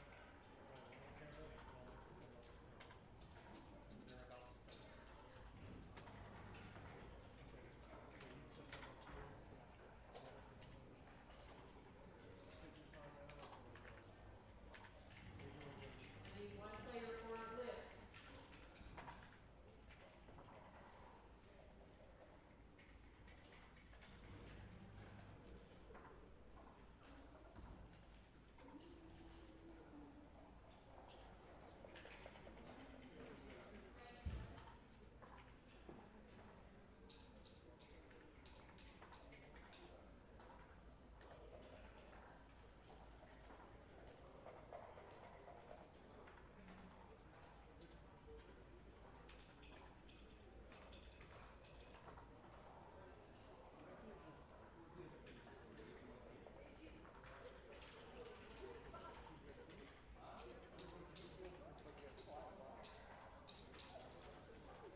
play, I would never have made against it.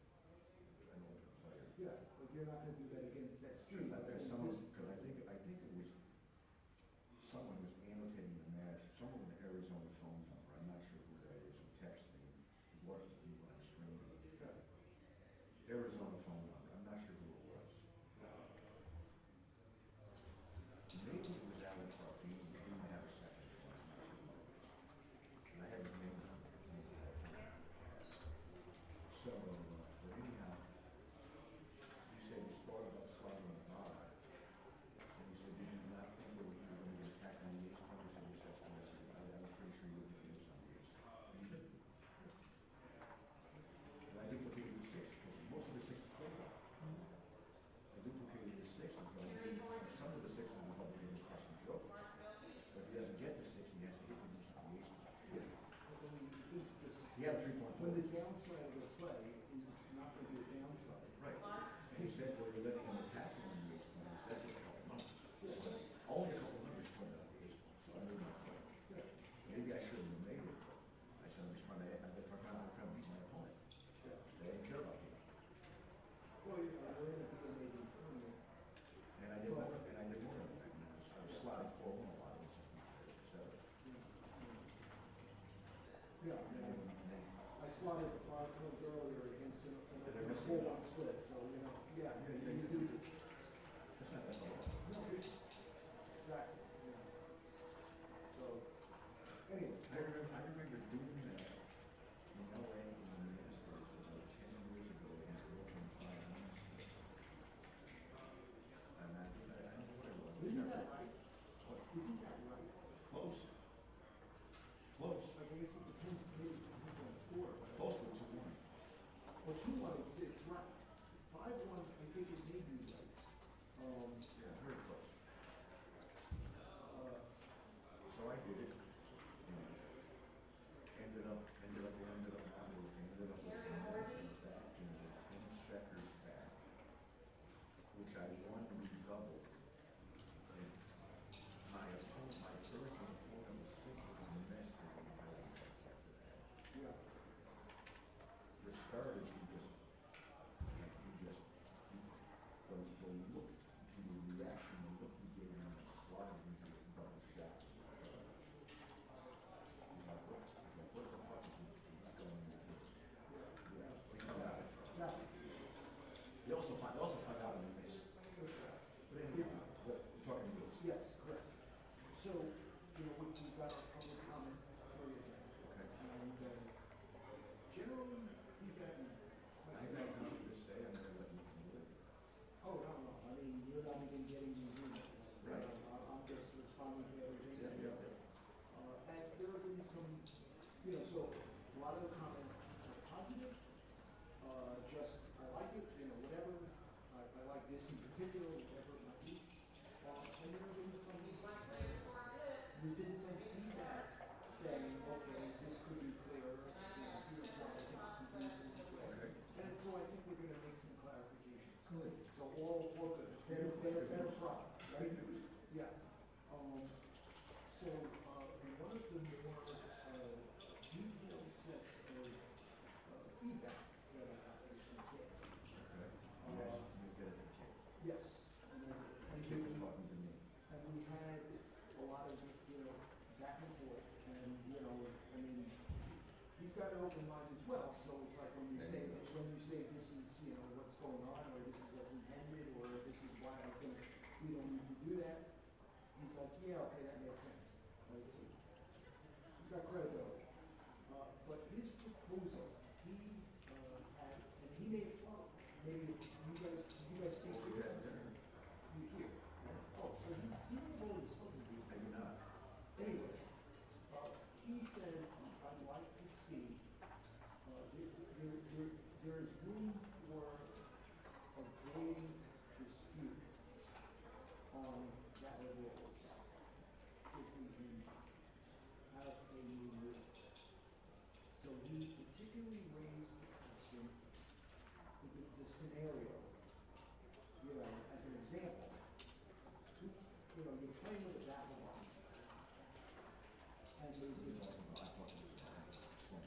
is a dispute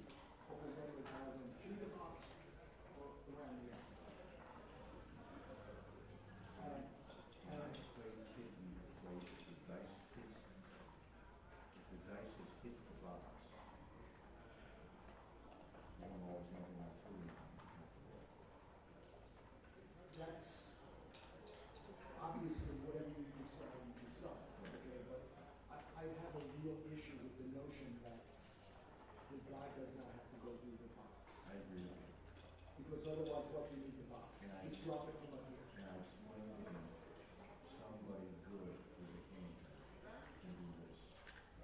Can't do dice. Roll like this, one dice goes through, and the other dice is on, it's hidden here. They don't So take it. what it is. Suddenly, periodic. Yeah, and, you know, so we can't say that the box doesn't matter. Like, why is it there if it doesn't have to go through, right? Just take it away and just say drop it from 10 inches high and done deal, right? Let that be about out of your hand. Let that be about roll. No, you can't do that. So what the proposal basically is, you know, yes, the die has to go through the box, but if there's a dispute, we can head off that dispute with a rule that says if either player, before the dice begin to settle, if either player says no roll or waves their hands over the board or something to indicate objection, it's simply an automatic roll. You do it. What happens when one dice is set? Well, then it's not. But for what the dice is settled. That was specified before 18 dice is set. Correct. But Or 7. But, you know, Or 7, well, that's exactly, you know, as he's going to say, right, you know, that would be what I would suggest, so that, you know, that means, the intention is there should be no information no information. about what the role is. This is okay to specify. It may not be okay to do it, you know, you gotta get the feedback. Well, of course, but, you know, the suggestion is simply, you know, intent-wise, not forget the language. As long as there is no information there about what the role will be, if somebody says no role, the role is invalid. You don't have to establish the facts of what the role is. You don't have to have a reason for saying no role. If you said no role on time, and there's no dispute over that, No roll and reset the clock. well, that's already in the list. Reset the clock, that was This it's basically, this makes it a cock dice doesn't reset the clock. complex. It does New not. rules. Rules? Yes. Okay. Yes. Okay, I'm fine with that. That's the European rule. That is the European rule. And Now, I don't mind going there. but this is sort of another condition that causes complex. This has to be reset the clock if somebody can pull this shit from somebody's contract. Yeah, no, this is just, another condition that makes it complex. If somebody just says no roll, I might say something that when the player is on his honor, going to say no roll when the guy did not go through. When he strongly believes it has to be. why does it matter? So, yeah, I've had this discussion with. You want to play down the say no roll at times when the valid roll is The remedy, so first of all, if we're not concerned about time, and we're not concerned about annoyance, nobody's harmed. I'm concerned about that. Of course you are, and you should be. Okay, but in terms of just the ethics, the ethics of the game in terms of, is somebody harmed by that action? No. Nobody's harmed.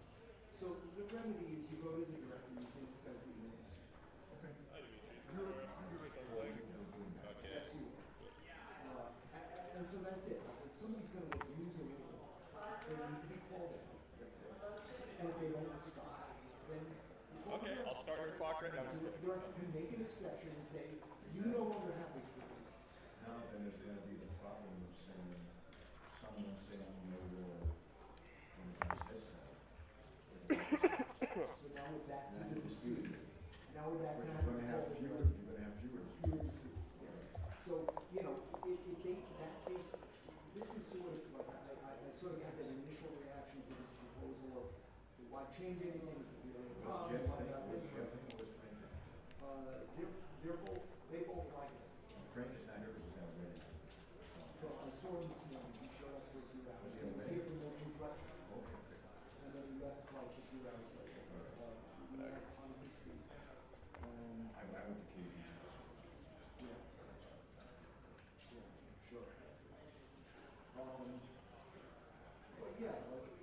basically, if there's a dispute over whether the notice was timely, then you're back where you started of, okay, what's the law? Call the director, they've got to figure it out, right? But the flip side is, you've also got disputes that, the same kind of dispute when the director shows up and there's no evidence to support one direction or the other. There's no reporting, no witnesses, it's just he said, she said. If the rules are saying, here is your remedy for when you see something you think is a problem. Say no vote or wave your hand, whatever. If you fail to do that, then the presumption is the way. And that also kind of solves that, okay, we gotta flip a coin. Exactly. Okay. I'm okay with it. Okay, so that was it. That was it. Right, I'm okay with it. Okay, now I gotta I know. talk to Raj. I know myself and he's the president of the hospital. Much prefers to. And we'll be happy to make this game happen first. Which means either player can assist that both players in the box. Yeah. I can also, as soon as I roll in the dice miss for somebody, and the same would be a Recordings are saved for the podcast, because I do miss the so dice. that I could like look back at it and transcribe it afterwards. Even if you hit the box, Or would I have to ask you something about that? these boxes, it's almost like they're rubber bands inside. It hits the baffle and it just pops up the house. Yeah. I mean, I'm not a fan of the new character. Maybe that's the Oh, okay. That's the one I'm not a fan of. I don't play too bad. So was my old captain. Simple.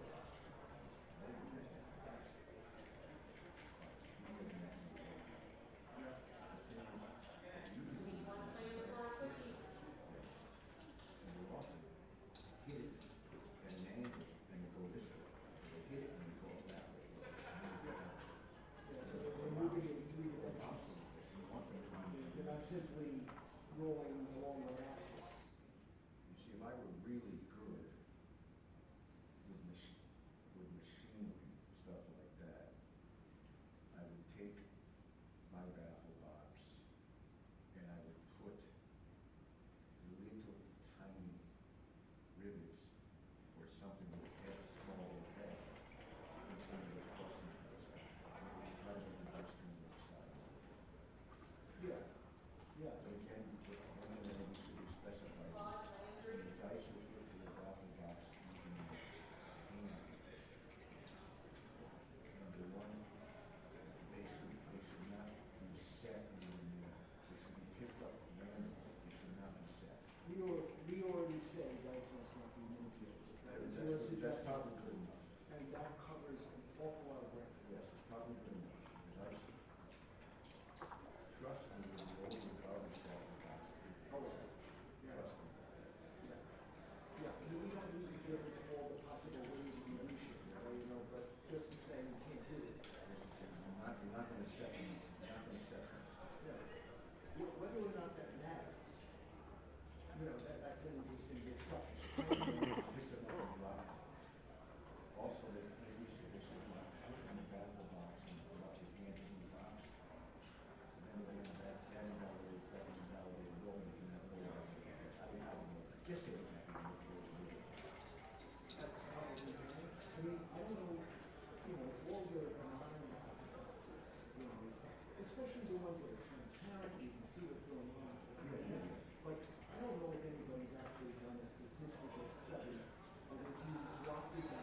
setting them the same way on doubles every time.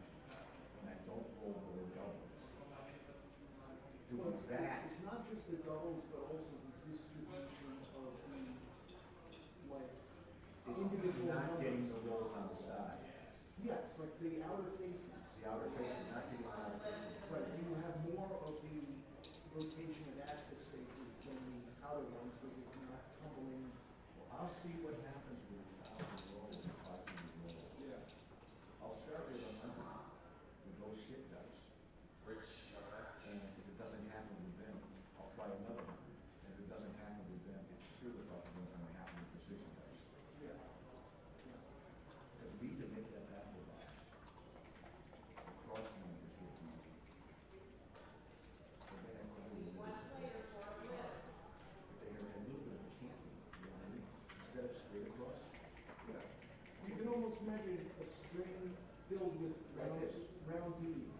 instead of straight across, just like this. Yeah, exactly. Those will be the cross numbers and they'll be staggered. And I'm telling you, those dice can almost say the same number. Like I said, if you just had almost like a thread, Yes.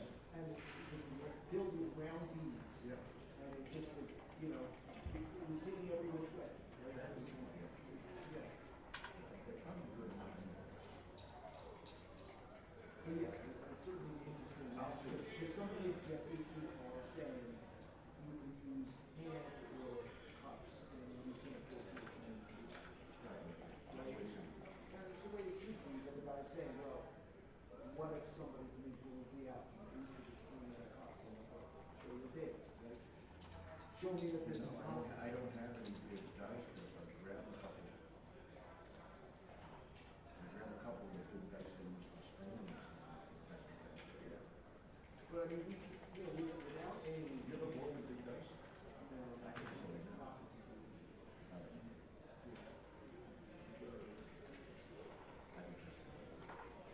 I'm sure with small dice. The small dice are hard to small dice are hard to set, start with. Yeah, yeah. But, look, That's you can have irrational fears all you want, you gotta prove it's possible. We want to allay the rational fears of our public.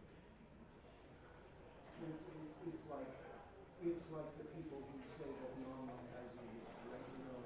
There's nothing you can do against it. Right? So, show us your stats. Right? The faith that the community has today in battle boxes has changed a lot since when we wrote these books. We were fearful about battle boxes.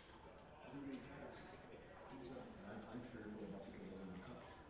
yeah, same shit. I think I'm not Same shit. So now we're on par, right? You got this word. Who's Dan out? The guy that did this. Oh, yeah, I mean, I think he's Dan. Pretty sure.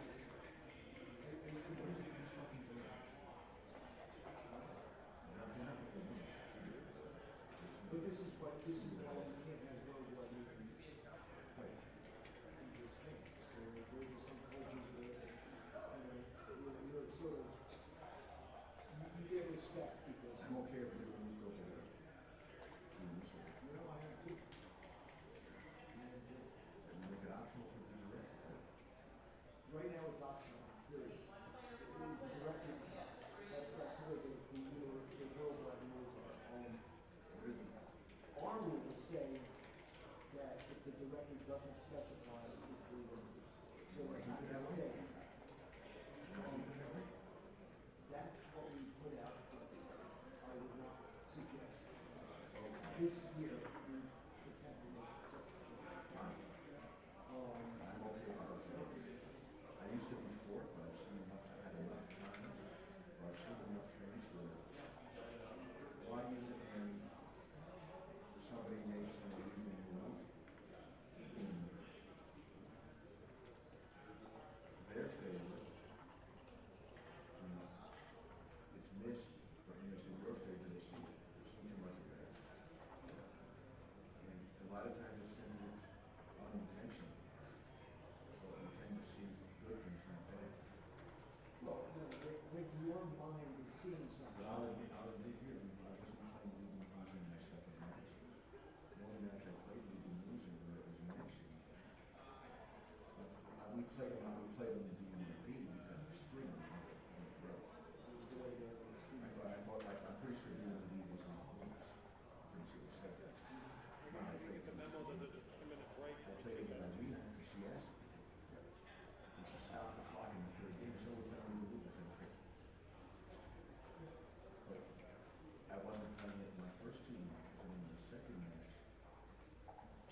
played a number, and he left himself odd on the 4 point, and skipped on the 3 point.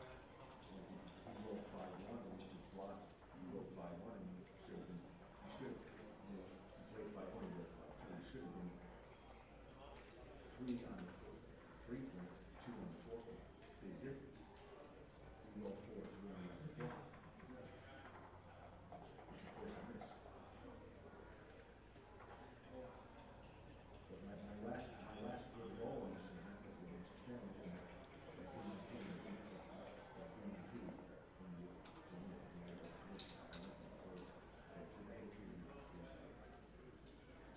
actually myself still. He's supposed to be the 4. He's supposed to be the 4 because it comes on. And the difference between 1 checker off and 2 checkers off, how do you manage? Well, especially if the cube is active. It was DMP. Oh, DMP, okay, yeah. And my 5 point was open, but I had builders in the outfield. So I wanted 2%, I'm about 2% About open. 3%. I'm about 2% open closed out because my 5 point is open. Oh, okay, yes. Yeah, perfect position, so, Which is 98% that I stole. right. But yeah, I mean, I think that the playing with 2 dice reduces any of the moves, and I think that is sort of a reason why I just play it the rest of the time. The 2 dice has to be very We're not changing that meter, we're staying with, right now it's the third. Our rules, Okay. okay, and. What is what I think? Well, first of all, this is one of those you gotta go slow because you gotta get people used to it, right? Yes. You may remember back in 2017 when we first said, you know what? It's now legal to play with 2 dice, but there's no out. Right. That was a radical innovation. Radical and Patton was the word as well. It was radical. This was never done. Never done anywhere in the world. I live right around here in Farmington Hills. I grew up in Holland, on the west side, so I would go to the Grand Rapids all the time, actually. There's that. That was the place to go.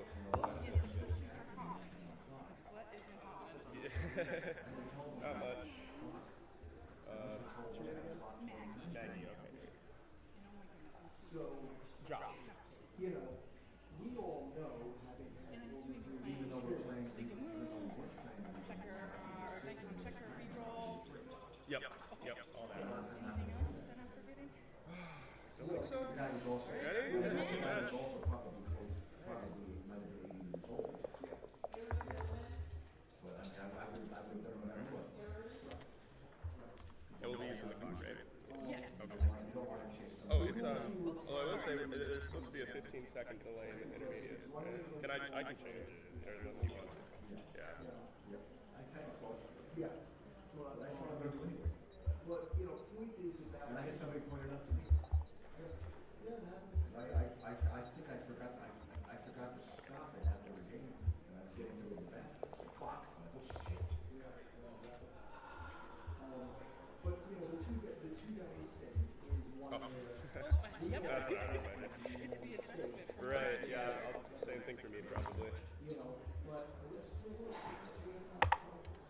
So really to get them to agree or allow it. This is one thing good about what we're seeing. We're seeing the best players in the world play with 2 dice. It's the best in the best. Yeah, but you get it out there and people are seeing it. And again, you know my opinion, that is not the I certainly know where you stand on dice on checkers, but, it's sort of one of these one step at a time. Get them to agree to allow it, and then the next step is like, can we make it preferred, can we make it, whatever.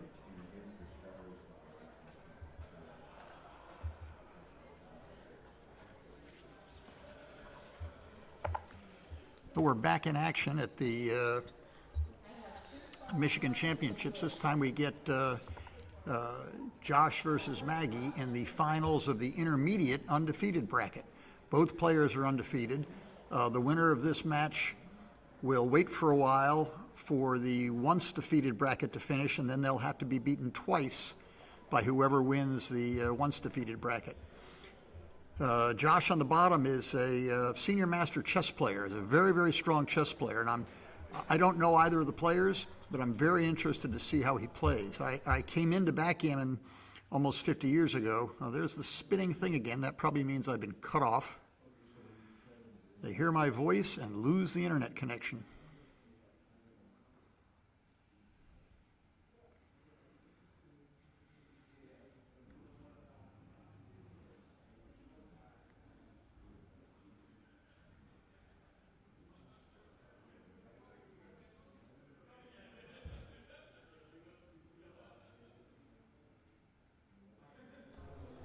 All right, back in action.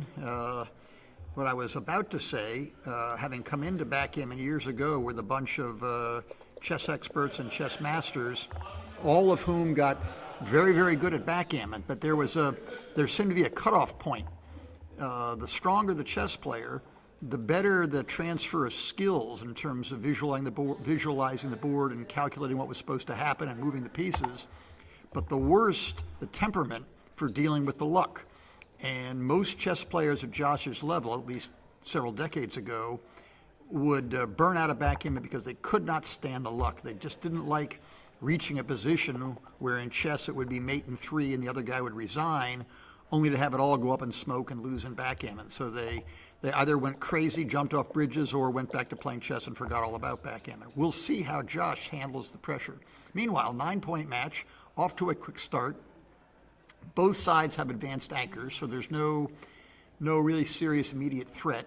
Maggie's built a 3-point board, so conceivably could attack Josh's blot. Josh has 5-1. Certainly an interesting play here would be to pop out to the 18-point, but he can't. The 1 and the 5 are blocked, even though the 6 isn't. So I don't know if he's played part of the number or not, or if he has the whole. I guess not. That seems like, well, the only other play would be to burn the whole thing inside his board. All right, Josh now has no spares to play with other than the checkers on his 6-point and that one back on the 24-point. And the checker on the 24-point has some value guarding the Maggie's home board, but also could become a target. Maggie, meanwhile, with 2-1, really does not want to burn a checker from 6 to 3. Although this is the intermediate. We may see plays that were a little different than we'd see in the open. The best play here is just to play a checker off the midpoint. You could even play a checker off the midpoint and slot the 5, but without another cover. This is almost certainly the best play. It's not a big deal if she gets hit. Reroll, right? Yep. 3-5. In this tournament, dice on checkers do not count for quite a few. Oh, here, this play is going to be virtually all forced. There are only 1, 2. Well, she could go all the way. He could go all the way to his ace point with all 4 6s. If he comes out with 1, then he's got 3 left, but he can't play 3 without leaving a blot. Still might be right to 2 out, pull from the back out, and maybe focus more on the outfield and racing, and then cover the 2-point, leaving a 3 shot. At first glance, that's the most logical play. And then go from here. This at least gives Maggie a little bit of room to bury checkers in her home board or build points in her home board. Of course, hitting a 3 would be perfectly acceptable, but she missed. Double aces doesn't do anything. She can play safe that way, in which case you either play that or even the weird look and make the 5-point play. They're all about the same. Nothing happening here. No big threat. Nothing to shoot at. 2-1. Yucky number, but it can play pretty easily. Play 8 to 7 to give a spare checker there, and then slot the 4-point. Okay, there we go. Good distribution of checkers by both sides. No checkers stacked up anywhere. Both have an advanced anchor and are awaiting either running forward with doubles or getting a shot and hitting it and then coming home while minding their own business. 6-1, well, it doesn't move from the 18-point. I mean, play quickly from 18 to 11 and hope your opponent doesn't notice that both the 6 and the 1 were blocked, but that's illegal. So he shuffles it in his home board, something of a destructive play, just 7 pips to mess around with. 2-1 should not break anything in the home board. With all the blots in Josh's home board, Maggie should just come off the midpoint with 1 checker. I mean, if you didn't tell me, I would not know this was the intermediate. There's nothing, they're playing great. Maybe intermediates play that well these days. These two do. Well, this is interesting. The problem with the hit here, and Josh can hit. He can hit with a 3. Of course, if he hits with a 3, he's going to cover the blot on his ace point, but that's sort of an all-in. If that fails, if Maggie hits back, then Josh has got multiple blots and a mess, and his checkers are far advanced. If he doesn't hit with a 3, then what does he do? I mean, he can make the ace and make the 3, leaving a deuce shot the other way. This is a tricky roll for anybody. He could also hit with a 3. If he hits with a 3, he has to cover the ace point. I don't think there's another plausible plan. Okay, he's going to go for it. The problem with this play is if it blows up, it blows up big. This is positions like this where intermediates generally won't, but experts will. Take a little time to look and see, well, if I hit this thing, might I win a gammon? And the answer is yes. So there is some chance that this now is too good to redouble, too good to double. Maggie should play for a gammon. And this is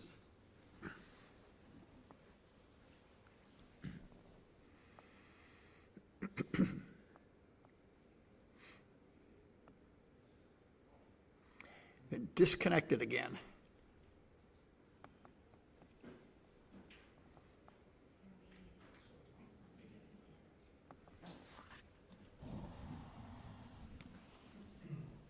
Spinning around with no internet connection. Oh, you lost it? Well, it comes and goes. Is there a spinning circle out on the board up there? Yeah. Okay, we're back in action. There was a missed the end of the last game, which went double pass. The late great Paul McGrill, decades and decades ago, told me that the biggest error experts make at the time, maybe still today, the biggest error experts make handling the cube was doubling when they should keep playing for a gammon. It's somewhat counterintuitive. It's also often psychologically and emotionally counterintuitive. You just survived something's just really gone your way. What was a close game or even a game you're losing, you're now winning. So you grab the cube and say, ha, I double. When in fact you should stop, take inventory and realize the dangers of losing now have gone way, way down. Your chances of winning a gammon have gone way, way up. And therefore you should not cash the game. Instead, you should keep playing and try to win a gammon. And I think Maggie was in that situation, and the natural reaction with the turn of events was to double. She did. Josh had nothing resembling a pass, so he passed, and we go on. In the postmortem, Maggie should take a peek and just run it through the computer and see just how good the gammon chances were, and how big an error was it to actually cash the game. Okay, the beginning of this game is pretty straightforward. Looks like the equivalent of a 5-2 by Josh, splitting with the back and bringing a builder down. Maggie's got a double 2s and some other roll mixed in somewhere. And now Josh rolls 6-5. I like this coming around to the 11 point rather than running off the 24 point. And the anchor on the Maggie's anchor on Josh's 3 point is sort of annoying. It's safe for now. It's a good place to be, but as the game develops, you may want to get off of there. It's not quite a far enough advanced anchor. Great play by Josh, making his 5 point. Now sort of a positional advantage, slight positional. Oops, there goes what I was about to say. Clear positional advantage now to Maggie, who should keep those going. And without even counting the race, it sure looks like she's ahead. And she's got perfectly good structure. All of her checkers are working together. And Josh has a checker back in the back. He should not move the back checker. I mean, when you're behind in the race, don't race. So slot is 4 points, split here. This is expert, good play. Spread out your builders and build your points in order. And okay, now this is a problem for Josh. This is a great double. Again, doubles. She's double. This is a very timely double. Even if a computer later said maybe you shouldn't double here, maybe you should take a half step closer, this is a great double. I mean, here too, some of these close initial doubles experts can get wrong. I really like her attitude to double here, particularly since she's got a little 1-0 lead in the match. Don't let that bother you. This is a problem. She's now, rather than worry about do I have a problem with double or not, she has now turned the problem over to Josh. Does he have a problem taking or not? Now, what he should do is first count the race. We can see that's not all that great. He down 11 pips to get to the midpoint, down to 6 more to make the 10 point. Then he gets a few back. So he's in the race. This is takeable based on the race. So the question is, how's the position? I think the position's not so bad, and he should take it. Great analysis properly done. Even if this proves that she shouldn't have doubled, I like the fact that she did double. This is a great shot. She just built most of a prime. This is her best roll. Well, maybe double fives or double sixes. This is a spectacular roll. If it was any question of whether or not she had a double before, it's a double and a pass now. Josh gets back the 12 pips, but he's stuck behind a 5 prime. He can't step up to the edge. It's blocked. So he kind of has to make his 7 point. I don't see. I guess he could come all the way to he could make his 4 point and then bring a checker down from the mid to the 10. That might be better. It's 6 of one, half dozen of the other.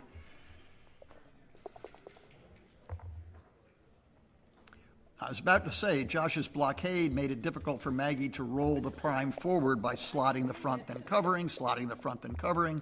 So she just rolled a 5-3 and built the prime. And now Josh's hope is that rather than get closed out, Maggie's forced to leave a loose checker somewhere, and he hits a blot, and he's got his own prime on the other side of the board.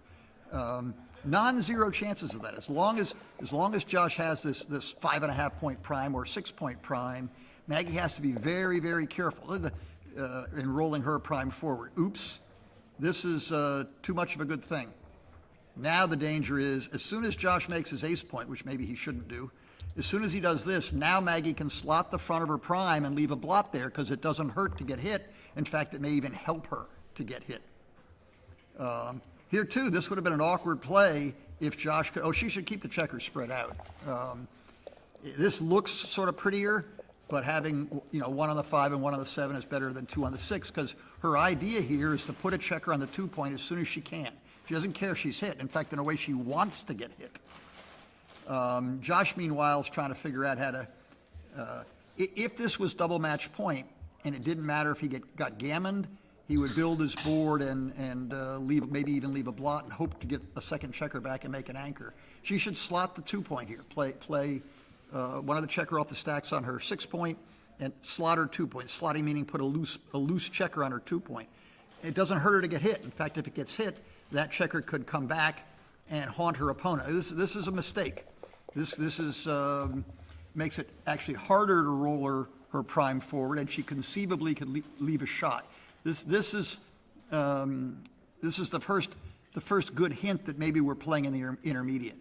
Now let's see what she does next. She should slot the 2 point, not attack on the ace unless she rolls something very awkward.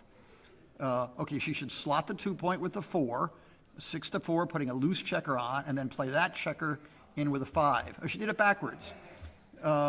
She should do the other way. She should be slotting the 2 and bringing the builder in the other way. She doesn't want to make the ace until she's built the 2.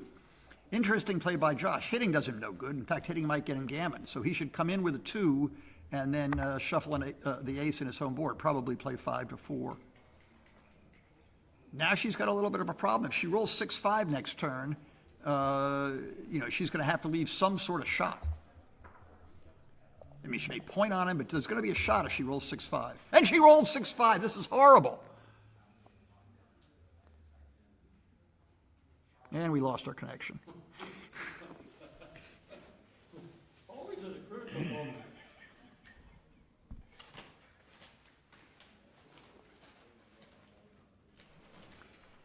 Yeah, this could have been prevented. This is a little technique, and maybe after she wins the tournament and counts all the prize money, she'll buy a book or two or go back and listen to me.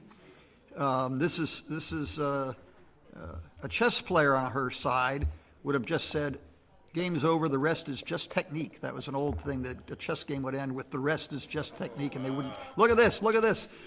She got a little sloppy bringing her prime home, or she didn't fully realize how to. Now she needs a 3 to stay in the game. Of course, a 3 might win her a gammon as well. No, she dances, that's it. He'll redouble. There's no reason for him to play on for a gammon. Yes, he could win a gammon here, but he could also not cover the, he could roll a 6-4 or something, not cover the blot, get hit back and gammon himself. So this should be double and pass.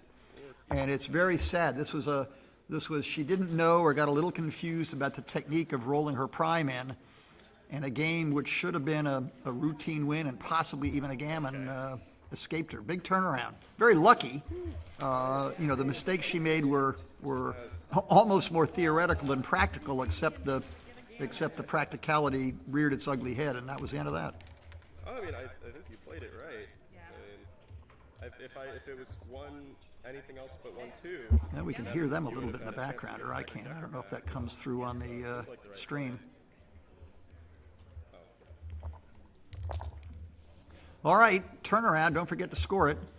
Could have been 3-0 or possibly even 5-0. Instead, it's 2-1 the other way. All right, still anybody's game. Very exciting.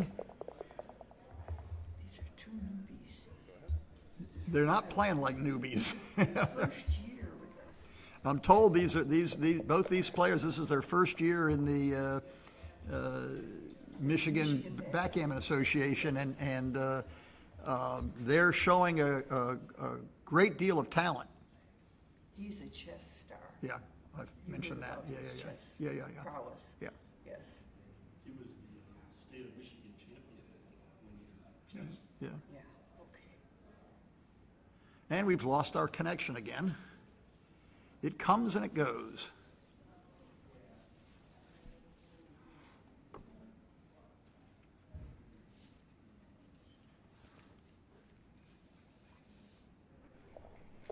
All right, back in action. We didn't miss much of anything. Oops, we just missed something. Skippity-doo-dah forward again. In with a 4 and you hit. There's no reason not to hit. Looks a little funny. It's a curious distribution, but send the checker back. I mean, you send him back. Maybe you'll get to make your 7-point out of it. He, of course, would like to roll a 7 and doesn't. Awkward to play the whole number. So he could come in. He could come.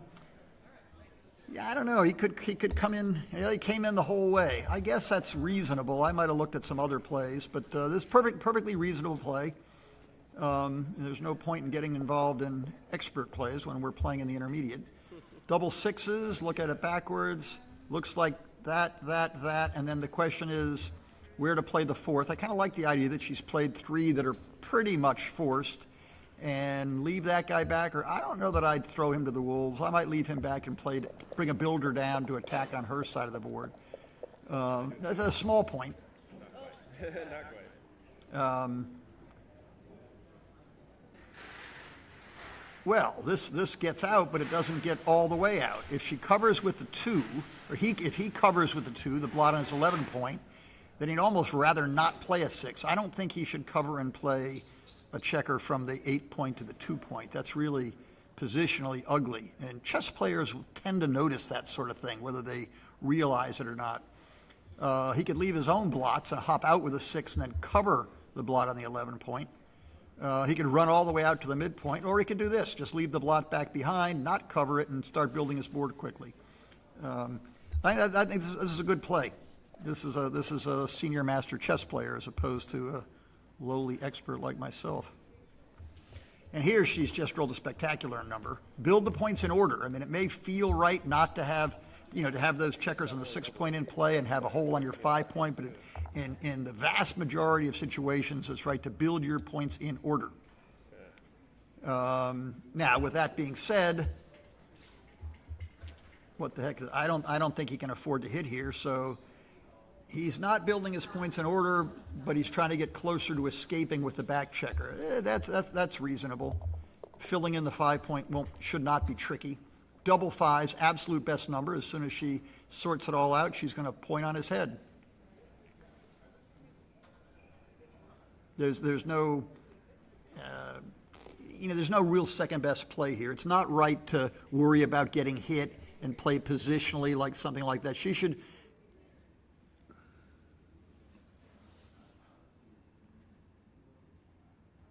We've lost our connection again. I don't know if she's afraid of pointing on him or doesn't see it.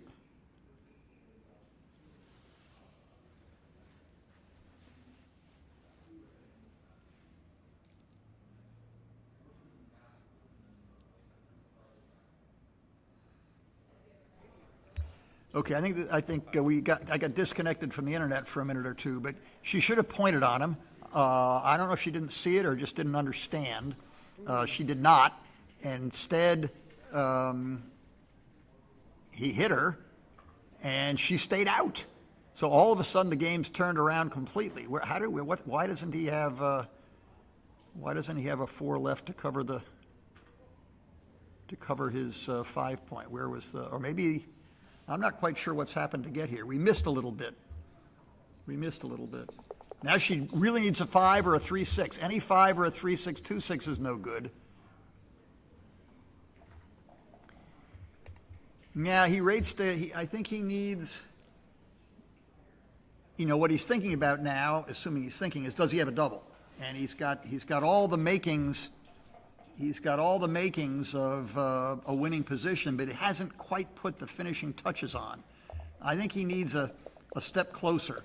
He needs to cover his 5 point and then not have, if she doesn't get away, now here he can do everything. He can play the ace to build his 9 point, the 3 to build his 5 point, and then unless Maggie rolls a very strong number, like double 5s, maybe 5-3 or 5-4 will do it. Now then Josh can give serious consideration to whether he should double or not. And I think the answer is yes, he should double and leave the problem up to Maggie. Long ago, I learned originally from the great Kit Woolsey, if you're not sure whether, it's a double or whatever, put yourself on your opponent's side of the board, and if you were getting doubled, what would you think of it? And if your answer isn't, well, I'd snap it up immediately, if you're even thinking about whether you would take or not from the other side, then certainly you should be doubling. And he did not. Again, this can be a little bit psychological. He can't play, he could, there's no good way to play safe, so I think certainly that 2, and then where he plays the ace is a little bit problematic. That's a little closer. But maybe he'd rather be back a step in case of 5. Oh, look at this. In case of 5-3, I was about to say. Look at the difference between 5-3 and 5-4. But that's pretty advanced stuff there. Now, a 2 or some combination 7s. Oh, that does it. And we've lost the internet. Keep losing the internet? Yeah, that's outside of our control. Is that the hotel? That's the hotel, yeah. Yeah. Can't give him $1 to get a better connection.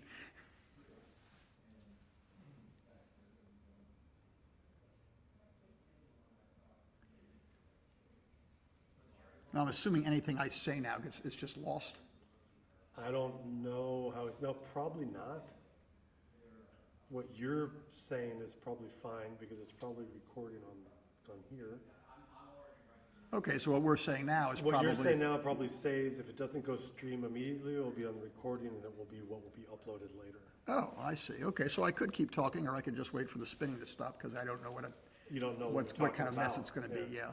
They could edit it out too. Yeah. The video. If anybody has the patience and time to do so. Yeah. This is as long a gap as I've seen.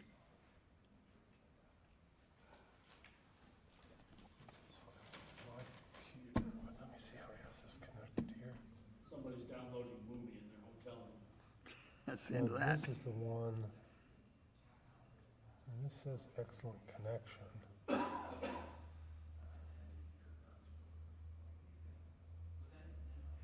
But we're getting this, so we might be streaming, and that connection's fine. So the stream may be great, and they're listening to me talk like a blithering idiot while the action continues. Correct. Oh, great. Believe I believe that's the case, actually. What we're not getting is the other one, it looks like. So I can talk all I want, I just can't see what's happening. Yeah, this is streaming and recording. You can see that our sound is up, and we're just not getting this feed. But see this is us, and this is Right, live. okay, okay. So we're just not getting their information. Yeah, so that, well, the position doesn't change any, so I've I'll got, go up, I'll call Dimitri to see if something can happen. see if anything. Meanwhile, I could try being the Tommy, the backgammon wizard, not see the board and give complete commentary. Whoa, great shot! We're in a bear-off now. I have absolutely no idea what's happening, but I sense we need a 6-4. Great Scott. Yes. Oh, my goodness.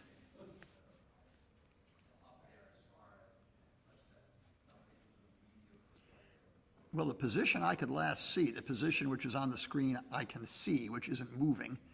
The live feed isn't moving either, but the players pictures on that. Apparently. Looks like it's recording. There's been a great exchange of jokers, and Maggie rolled a 5-3 to hit, and then Josh came back with double ones, which hits the blot in Maggie's home board. What he does with the rest of the double ones isn't clear. Should he make his bar point and shuffle it and then play up to the 22 point? Probably the answer is that. He can play all three of them up to the 22 point. Oh, he can't do everything. He can't make his bar and get to the 22. So he hits on the 23 with 2, and then either makes his bar or comes up to the 22 and shuffles a checker to the 5 point. But it's all ancient history. I'm just waiting to see what's actually happened. That's probably going out, but I don't know why we're not getting the stream. I don't know why we're not getting it here.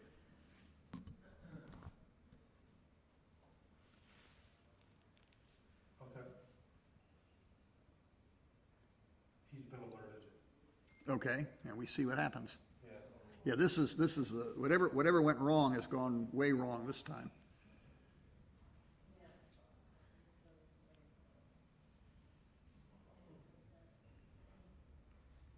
It was very annoying when I was a teenager and we'd be at the local whatever bowling alley or wherever they had pinball machines and be playing a key game or something, and then some not terribly friendly person would come and throw his coat over the top of the machine and say, okay, now let's see what you can do, hot shot, mystery ball, and that didn't work well.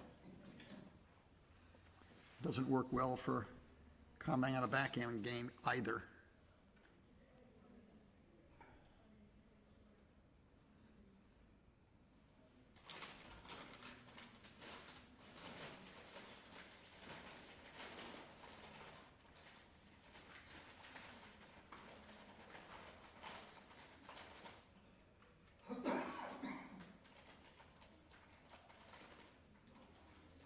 Is there nothing I can see? I guess you only have the one thing here for me to see. Yeah, Yeah. but if it's the internet, it's the whole thing.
We're off and running.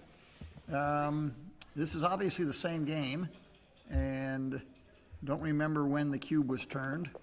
Maybe that happened while we were away.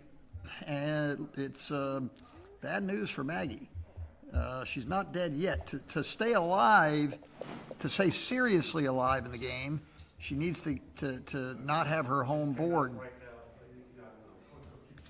Needs to not have her home board go squash. And she'd like it if Josh kept that hole on his 3-point. That may make it harder to bear things in. She really needs a 2. Her 6s don't play unless it's 2-6. So needs 2-6. Great shot. Great shot. She couldn't have asked for better. Now he's got problems. 6-5 leaves a shot. 5-4 leaves a shot. 5-5 leaves a shot. Here's a game-winning shot right now. Any 4 or double 2s, and the shoe is on the other foot. A massive turnaround and 1 roll. Josh, the senior master, former Michigan champion chess player, will now jump out the window, and we'll see if anybody can catch him. 4 or double 2s. Oh, 6-2 on average, 2 even numbers, and did not hit. Maybe right to stay there. Stay there and wait for the next one. Move forward with that. Okay, it's still not necessarily easy to clean up. 6-4 doesn't clean it up. 6-2 doesn't clean it up. 5-1, 5-2, 2-1 does clean it up. Now, there's a choice of ways to do this, but this is easy. He should make his 3-point. Experience will teach this. Making the 5-point is a big mistake, and making no point, I think, is also a big mistake. Certainly making a 5-point is a huge mistake. Okay, well, there was a flurry of improbable activity there. Opportunities missed by Maggie. Yeah, should she try to run away and maybe save a gammon? I'm not sure. She kept everything pure. I'm not sure. These are difficult problems. I'm not going to criticize this. 6-4, 6 off, 4 off. If you look at 4 off, it's terrible. It leaves just a miserable distribution next turn. He'll work that out quickly and play 6-2 like that. If you just go through on your fingers, how do my numbers play if I make it one way, and how many numbers play if I make it the other, you'll see this play leaves fewer shots, but still leaves shots. 1, 2, 3. Might as well save the pip and bring it home, but it doesn't matter. 5-1, 6-1, 6-5, 5-4, 4-1. The trick shot. Look at this. 4 looks safe, but then there's no 1. You can play a 1, but then there's no safe 4. So what's the best way to leave a shot here? You can play, 4 off and hit. That leaves just an ace. The problem is that may not be easy to clean up. What's plan B? You certainly don't want to play 6-1 hitting, leaving 2 blots, so that's out of the question. If you take the 4 off, I think you really kind of have to hit and hope to clean it up. The other way would be not to hit at all and play both checkers off the 6-point. There's a tiny bit of extra wins if you get a checker off, so that pushes a little bit in that direction. I think the biggest thing is what's safest long term. Short term, either moving both checkers off the 6-point, which leaves only a direct 4 shot, or bear a checker off and hit. Both of those leave 11 shots. Okay, he's going for this, which may be a little harder to clean up if missed. Okay, an ace pretty much wins it. Ace and ace 4. Okay, how many checkers does he have off? 1, 2, 3, 4. This is a double and a pass. Oh, she should get off. I don't know why in the world she stayed back on the 24-point. That could get stuck there. You roll double 3s, double 5s. There's an oversight there. She should have come forward with the 4. Oh, there's a 4. And where's the cube? Why aren't we cubing? She's forgotten she has the cube, or maybe as an intermediate and a new player, she doesn't realize how strong her position is. With only 4 checkers off, and putting 2 checkers on her 7-point was a bad idea. The goal here is to spread them out. The 2 checkers on her 7-point should be on her 5-point or 6-point or 4-point, and she should double, and Josh has to pass. This too was a little bit technically wrong. She's playing too fast. She finally woke up, and Josh, assuming Josh does understand, and has to pass. As soon as she hit the 1, she should have doubled. No harm was done. The tricky parts are if he's got more than 4 checkers off, then what's happening? And it depends sort of on where the rest of his checkers are. If they're far back in his home board like they were there, 5 checkers off's not enough. It starts getting trickier and trickier the more checkers you have off, when to double and when to take. Oh, yeah, there's some really nice boards. All right, back. Maggie has early seesaw match has regained the lead. That'd be cool. Each of them roll a 6. There's no automatic doubles. You have to roll over until one guy gets a decisive win. 6 out, 2 down. Everybody learns to play this way. When I was first playing, the experts all played from the midpoint all the way to the 5 point. They slotted their 5 point. That was far and away the most common. And a lot of the less established players. Oh, there goes the internet again. There we go again. See, I'm here in this room. This means I didn't do anything. It's not your fault. Oh, we're back in action. Back, Tina. 3, 4. Great setup here for Josh. Looks like a well-timed double two. Ooh, ace-6 is pretty darn good. Double twos is just a massively powerful roll very early in the game. All of Josh's checkers are on nice, useful places. None of them are stacked up. He's covering the whole board. Very flexible position. It doesn't have to bear fruit, but it's very, very flexible. Almost every roll does something good. Maggie, through no fault of her own, has a slightly, what we would say, stiffer position, harder to. 5-2. Yeah, that's one of the yucky rolls. Maggie doesn't have a lot of really great rolls here. 4-2 is nice. There's a lot of choices. It's probably right to hit, and having hit probably should have made the opponent's 3 point. That was played a little too fast. 3-1 either comes in and down or just steps up like that. And there goes the internet again.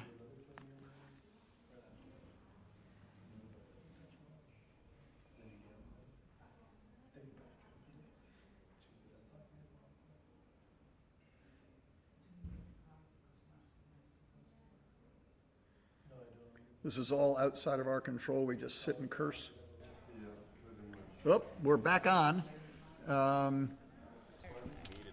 And whatever we missed, that was a great shot by Josh to grab the 20 point. Counter an anchor with an anchor. Maggie really wants to step up. There you go. Absolutely, one of her best rolls. Get out and make an anchor on the 18 point. And it's back to being a wait and see sort of thing. Very, very tricky. I don't think he should come off the 20 point now to the midpoint, which sort of makes this his only serious choice. Maggie's question now is going to be, when does she pull off of the 24 point versus doing something different? And yeah, the knee-jerk reaction is to do this. It might actually be right. The reason to leave the checker back is to make it harder for Josh to come home safely.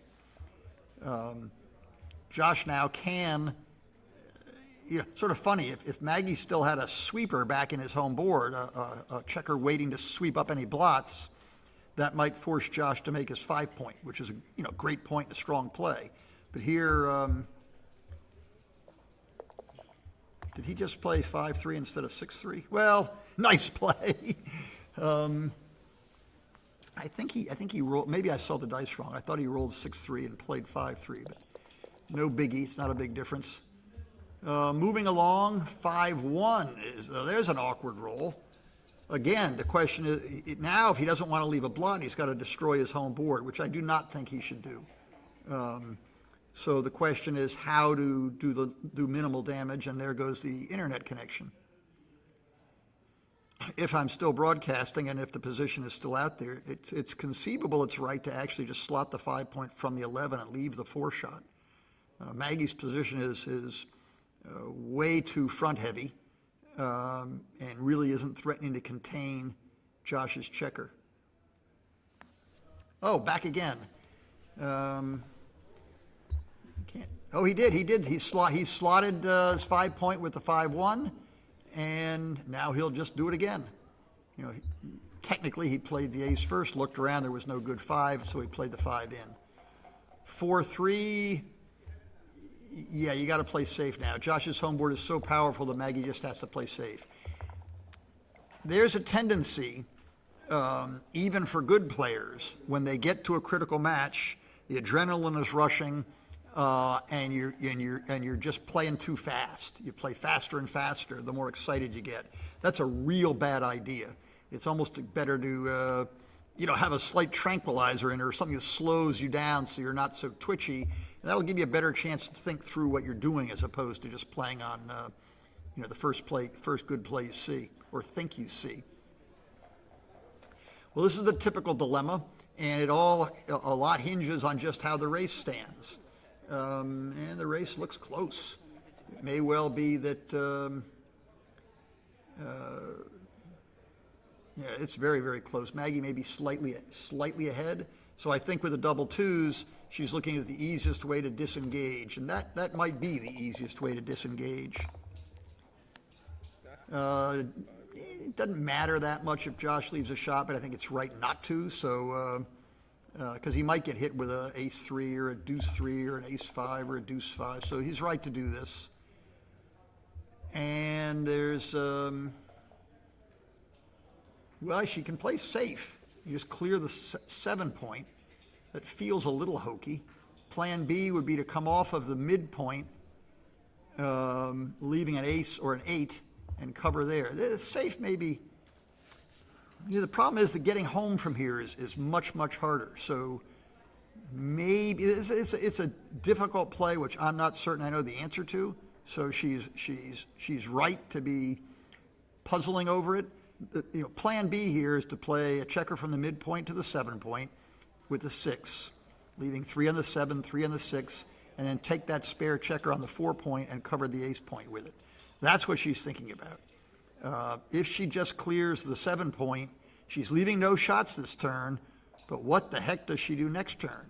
Of course, what the heck's Josh do next turn? This is very, very tricky.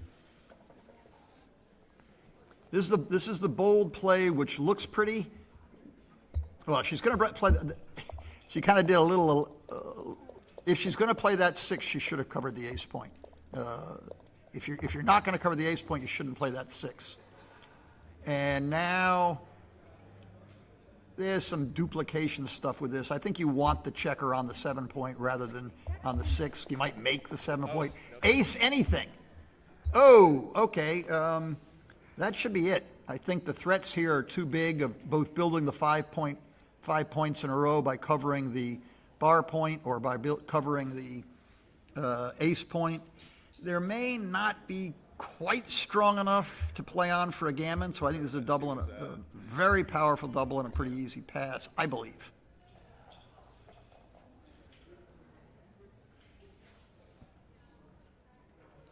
I mean, the blot on the ace point gets covered with 2s, 4s, and 6s, and if he rolls a 5, he builds 5 in a row, which might even be better than covering the ace point. So have we seesawed our way back to even? Okay, 3-3. I don't think you needed to leave that shot. I thought definitely going to the... Should have moved back and just played it safe. Because, then I have bad rolls next No, they're chatting about how she should have played the 6-3. I think Josh is... Oh, look, Josh is changing directions. This is cute. Josh is going one way. Maggie's going the other. Very exciting. Parts about this game. He's now figured out that he's going both directions at once. This is the beginners tournament, ladies and gentlemen. He's finally getting it right. We got it. We're both going the same direction, the same way we have been going. 4-3 may or may not have been rolled. And the action continues. 4 and 3. This is the computers have taught us this tricky play. Back in the old days, we'd either bring 2 down or split with a 4 and come down with a 3. But computers, there's a playing too fast. She missed the fact that she could hit the blot on the other side of the board. 8 hit on the other side of the board and should have hit on the other side of the board, and she didn't see it. She played too fast. This is what when you get deep into a tournament, the clock may push you to play too fast because you're afraid of the clock, but mostly it's adrenaline and excitement. She just stone cold played too fast and didn't see she could hit with the 5-3. Slow down, Maggie. That's the best advice, certainly for most intermediate players, and in some big matches I've seen very, very strong players simply play too fast. The clock at this point isn't forcing anybody to play too fast. You got plenty of time. 6-4 is tricky. You kind of want to hit off the 5 point. On the other side of the coin, your 9 point's a very strong point. But if you don't hit off the 5 point, what do? You come out with a 6 and keep going. All right, I like the attitude. This is theoretically what you want to do. You're just paying the price you're paying as you're breaking your 9 point. I think if you can do this, I'd run away with that back checker. Yeah, I like the looks of that. That checker also helps cover the blot he just left on the 9 point. I like this. This is the most aggressive play, and it works. Now the question is, stop, think. Every roll is a new cube decision. Everything that could go right just went right. Now you're a huge favorite to cover the blot on your 5 point. And in that circumstance, if your opponent rolled one of their 9 dance numbers, you'd actually be too good. This is a very powerful double. The problem is Maggie's. And I think that this is lots of plays here. He can't cover the 5 point. He can point on the ace point, which is the blitz attack play. He can play positionally and just build his 9 point and bring 3 checkers down to his 7 point and hope the blot on his 5 point isn't hit. This is a expert play. I mean, the right play is probably what he's doing, but it sure feels it's totally anti-positional. If this doesn't work, you've made a total mess of your game. If this does work, you're well on your way to a gammon. She needs a 5 desperately, and did not. She stays out. This is now whole hog for the gammon. Don't even think about touching the cube, Josh. This is whole hog for a gammon. Way too good to double. The position's too good means your chances of winning a gammon are much better than your chances of losing the game. So he understands that. That certainly put a builder to the 7 point. That's the next thing. And that moves closer to home and guards against some future accident. So I think that was fine. Now he should attack this unless he rolls 2-1 and can't. And he should not be doubling. He should not be doubling. Even if he hits loose and gets hit back, he can double then. It's very hard for this to turn around. Okay, well, trick play. A fool and his 6 pointer soon parted. This is soon enough. Knock her off the 2 point and point on her. Okay, good. This is sometimes very hard for beginners to do, even some intermediates. There are some trickier parts where even experts have some nifty shifty available and they don't see it. And there goes my internet connection.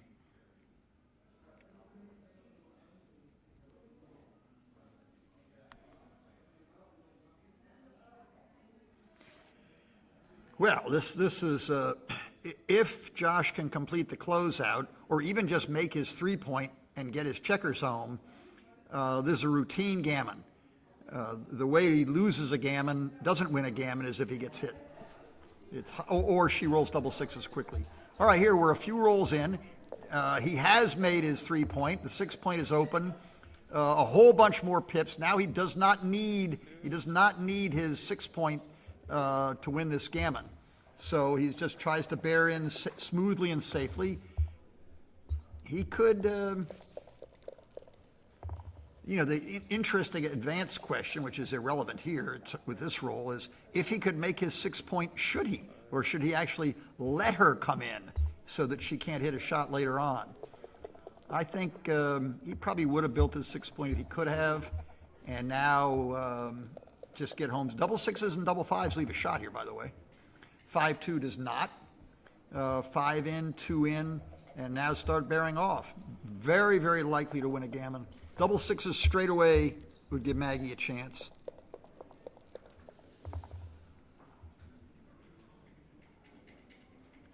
And Maggie has like 20 crossovers or whatever to get a checker off. And Josh only has 14 checkers left. So this is her best hope is actually to you stay on the bar long enough that a shot pops out, but that doesn't look very likely to happen here either. And he should stay even on the back so that doubles don't leave a blot. Now she's in, and she should, cross over one of the quadrant boundaries or get a checker high in her home board every roll if she can. And I've lost the internet connection. This should be a routine gammon for Josh. There was never a chance to turn the cube. Everything happened quickly, as far as we could tell. So the score is going to be 5-3 when we come back.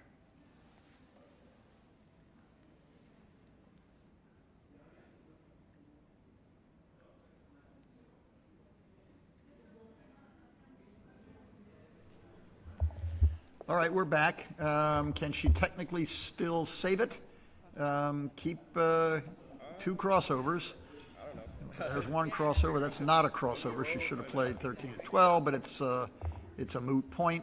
3 checkers off. 1, 2, 3, 4. I'm not sure it's legal with all 2 1s versus all double 6s. She's given up the ghost, and now the score is 5 for Josh, 3 for Maggie.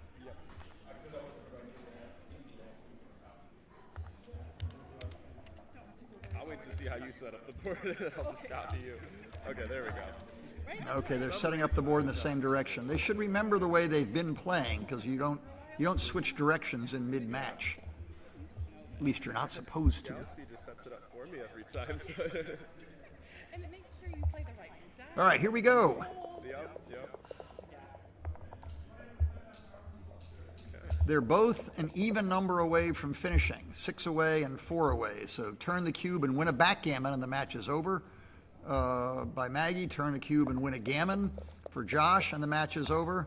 Turn a cube and redouble, and Josh just needs to win the match, and Maggie would need a gammon. So one game could end this. 3-1.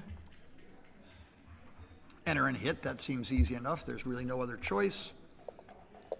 Maggie's been sent back a bunch, but has developed her checkers somewhat. It's a fairly even game where Josh has a big racing lead, and no useful 6 to play.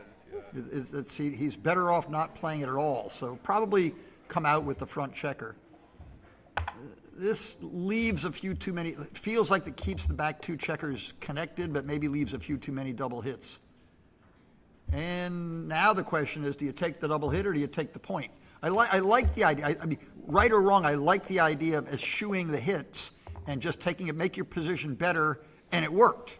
She made her position better, and Josh rolled a useless number and now is extremely vulnerable.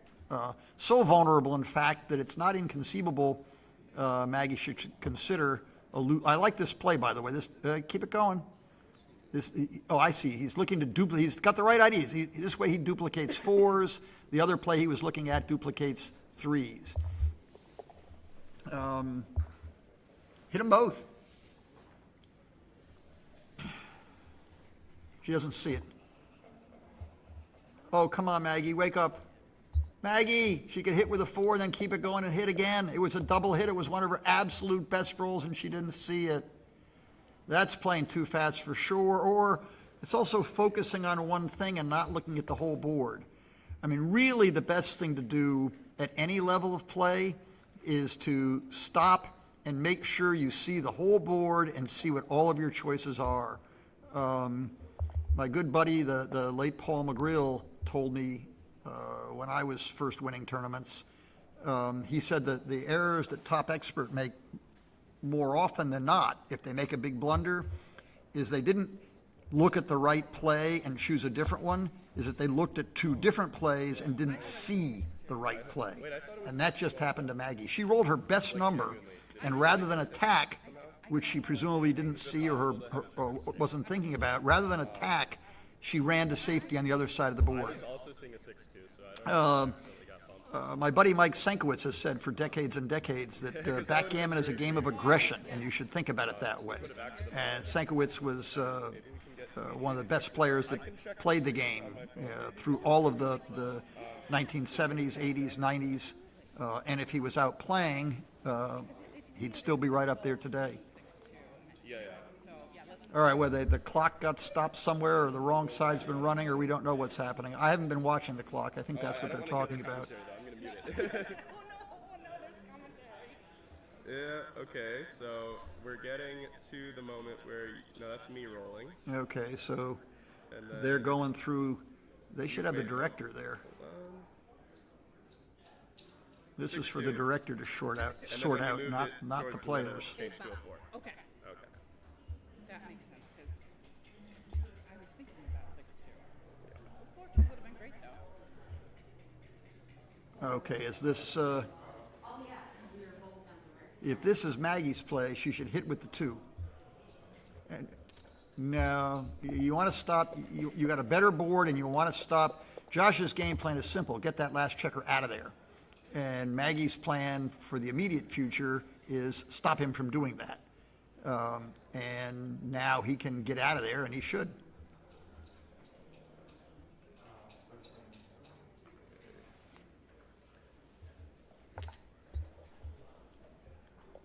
All right, good play. That's right with the game plan. Cannot hit, needed a 2 and didn't get it. I think a split is probably required, so come from the 24 point out to the 18 point with a 6. You can build your board later. I think she wants to try to control more territory to make it harder for Josh to come home, like with a number like this. Okay. See, if she had split her back checkers last time, one way or another, she'd either have a direct shot or a combination shot. Here too, she's probably going to build her 4 point. Oh, she should not do that. She's playing way too fast and just playing sort of knee-jerk reaction.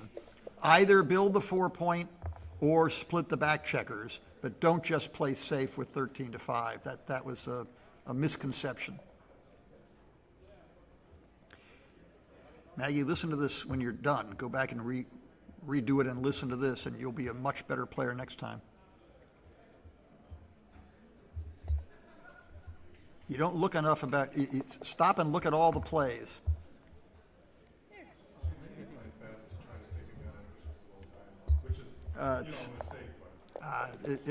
It could be she's intentionally playing fast to try to take advantage of the fact that Josh apparently has burned up a lot of his time, either accidentally or on purpose. Everything's safe. If Josh is a senior chess master, he's not going to ultimately have problem with the clock. When push comes to shove, he'll be fine. Now she has no choice about splitting her back checkers, and now even leading 5-3, maybe Josh should be doubling. She hasn't made her play yet.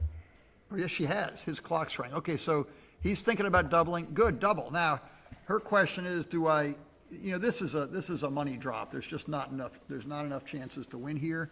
Tempting. There are chances to win. Maybe more than I thought, but I don't think, not normally enough. It is sort of interesting at this match score. If she takes, okay, this could be now. If Josh wins a gammon, the match is over. If Maggie redoubles and wins a gammon, the match is over. He's got a choice of leaving a 9 or leaving 6-3 or double threes, which is what he's doing, or leaving nothing. Now 6-3 or double threes followed by a dance, and the cube goes the other way. Ace deuce, yeah, probably spread out the outfield. We'll hope that Josh has trouble coming home. A bunch of 5s. He can't play his 5s constructively. They stack up, but they don't play constructively. A lot of numbers built, fill in. Oh, 3s are a little tricky too. He's got to build a 2 point. That's the other 6 goes to the 4 point, and then he can't cover it, so it's a direct shot. So his only choice here was to build his 3 point. Now again, 6-3 or double threes wins. Nope, that's the second 2 strikes. One way or another should slot the bar point and then play a 5. So that's perfectly reasonable. Again, watch out for 6-5 and 5-4 and stuff like that. 5-3, probably going to bring them both in. Now he's going to have problems filling in the 4 point. Probably not a gammon, and probably not going to be turned around by Maggie. but there's still problems. 6-4, 5-4 number. Oh, 2-1. Great shot. Great shot. Now there's a little bit of danger that Maggie moves 2-4. Oh, yesterday's number. 2 rolls in a row. That would have won the game. Now it's more likely to overextend her position so that even if she gets a shot, if her board's cracked up, saved by the bell, the internet goes out, nobody knows what's happened, and we're done. So when you said Josh is a senior master, he's actually an international master. It could be the same thing. A USCF chess. It's a better title. Yeah, it is. If he's an IM, then I should call him an IMs. Someone showed me his rating, and it was senior master rating, so I didn't know if he was an IM or not. I mean, the people watching probably don't know what they're good. Oh, we're back in action. Oops, skipped forward quite a bit. Maggie has managed to hang on. Oh, just barely did not hang on to her whole board. That cracked 6 point is huge. You know, the more checkers Josh bears off, the more Maggie really needs a solid home board. And in some cases even needs the ace point open so she can catch a second checker. But that's a story for another day. 6-5 leaves a shot, 5-4 leaves a shot. 5-5 is great. Now there's serious gammon danger. So she's got big numbers get in and around and probably save the gammon. Small numbers, well, this is in between, one big and one little. Now it's a mad dash to save the gammon. If Josh rolls a good sized doubles, he'll probably gammon her. If Maggie rolls small, she'll gammon herself. 5-3. Come around, don't sit in the corners, this seems reasonable. You know, big doubles by Josh will probably win a gammon, small numbers and average plus numbers by Maggie will save it. Okay, she's got to try to get off in 3 rolls. She should be able to do that unless Josh rolls doubles. 6-3, excellent shot, comes in exactly, wastes no pips. Now, even if Josh rolls a doubles, most numbers get Maggie off. And that's not quite a doubles. That only gets 3 checkers off. Okay, any 5, any 6 are double 2s or 3s. Oh, 2-1. Now any doubles, it's the end of the match. Any doubles for Josh ends the match. Very exciting. Very exciting. Oh, 2-1. And now any number gets a checker off. And we're at 7-3. Exciting.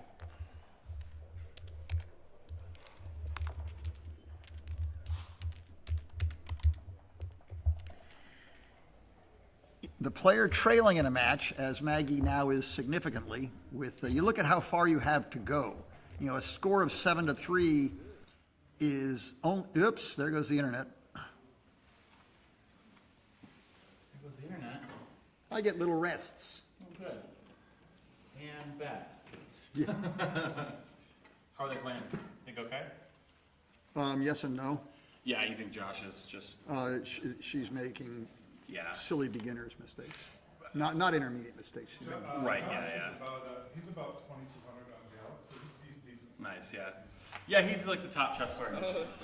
I'm not surprised he got good. all right, we're back in action. Oops, we're back out of action. Our internet comes and goes and comes and goes. She should certainly make her 7 point as well. There's no need to do anything tricky here. I mean, it's nice to recognize your 8 point as a valuable point, and making the 7 point leaves a blot on the 8, but it's still the right play. Now, he would hit that if he could. Any 7 hits it, and he rolls a 7, and he should just snap it up. There's not a good second choice. Now, if she rolls a 5, which also enters, she should hit. 3-4 does not. So probably come out to the 18 point. Yeah, I like this. It's difficult for Josh to hide everything safely. He gets his checker safe, but he can't hit her. And now she has a chance to make the 18 point, which she doesn't really even need to make. So she'll either make the 18 point if she can, or bring some builders down if she can't. She can't, so she should leave the blot there. There's no need to run away with it. It's a thorn in Josh's side. This is okay, but I think leaving the blot behind and bringing 2 builders down was better. 2 points a little far forward. He'd rather use the checkers on his midpoint, but he doesn't have a good alternate play, so this sort of stands out. 5-2, she should continue to play from the midpoint. Certainly the 5 comes off the midpoint, and then do you play for distribution and outfield control by covering the blot on the 11, or you bring the blot in 11 and turn it into a builder by moving it to the 9? Tough choice, and either way she does it is fine by me. If she plays the 5 in and splits the back, I think that's the wrong idea. So she should play the 5 down, leave it there, and then either play another checker off the mid or play the checker from the... Don't worry too much about being totally safe. Try to distribute your checkers in a way which controls more territory and does what you need to do. Her plan here is to build her 8-point, her 9-point, and her 4-point, build a prime. Her back checkers, now this is moving a checker out of play where you wanted him into a place where you don't. Oh, nice bad number by Josh. He can't move his back checker, which he desperately wants to do. He can play safe, but that only by clearing the 8-point. I like this. Josh is playing very well. The chess talents, which do translate well to backgammon, are showing through. Had Maggie played a little differently last time, she would now be building either her 4-point or her 8-point. Instead, she's basically in the same exact position she was before. I think the 5 down and probably 11 to 9 to bring a builder closer. Please don't stack it up, Maggie. Yeah, she's sort of putting checkers where they're safe rather than looking at what she's trying to accomplish. We used to say, and still do, you should have a plan. You should know not just what gets your checkers safe, or do I build a point or don't I, but how am I going to win the game? What's my plan for winning the game? Am I going to outrace him? Am I going to outprime him and contain him? Am I going to blitz him, get him on the bar, and close all my home board points? Maggie's plan for some time should have been priming, and instead she's been stacking up checkers where they're safe. Here again, she should be priming, well, it's 5 down and split from the 6 to the 5. Now, Josh has been cooperating by failing to get out. Okay, Josh has an interesting choice. Maggie's front position is so top-heavy that it may not be so important for him to run out. So maybe just build the bar, even though it leaves that direct ace shot on the midpoint, and challenge Maggie to put Humpty Dumpty back together again, which may not be easy. And there goes the internet.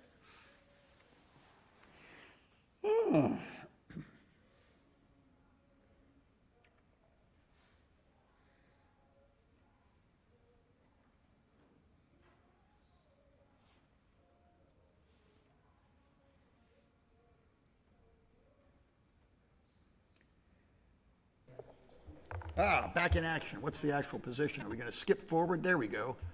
No, we didn't skip forward much. Someone's been thinking. How are the clocks? Is she thinking about doubling? She's got. I see. She does have an ace. This is where we left her. She does have an ace she could hit. Or is there? Oh, double threes are in the middle of the board, cleverly hidden on the logo. All right. Josh wants to get out, doesn't quite get out and doesn't build the 5-point. 1, 2, 3. He's gonna have to do that. 1. It can't keep going. He's not gonna leave a direct shot. So that 2, 3, and keep it going.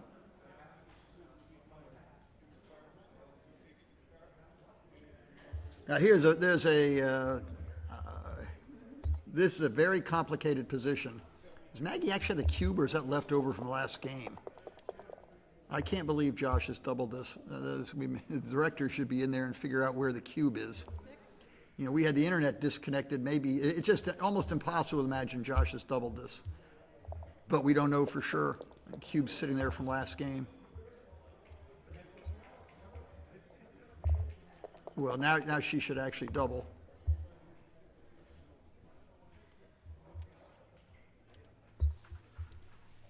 You know, as soon as she rolls a 4, she's obviously way too good. She should be playing for a gammon. And if the cube's really still in the middle, she should double now. And that's her worst. Oh, it was cocked. Lucky. Need a 4. There you go. Excellent. Well, that was an interesting choice here. Josh's position is so far forward advanced that we lost our internet and can't talk about it.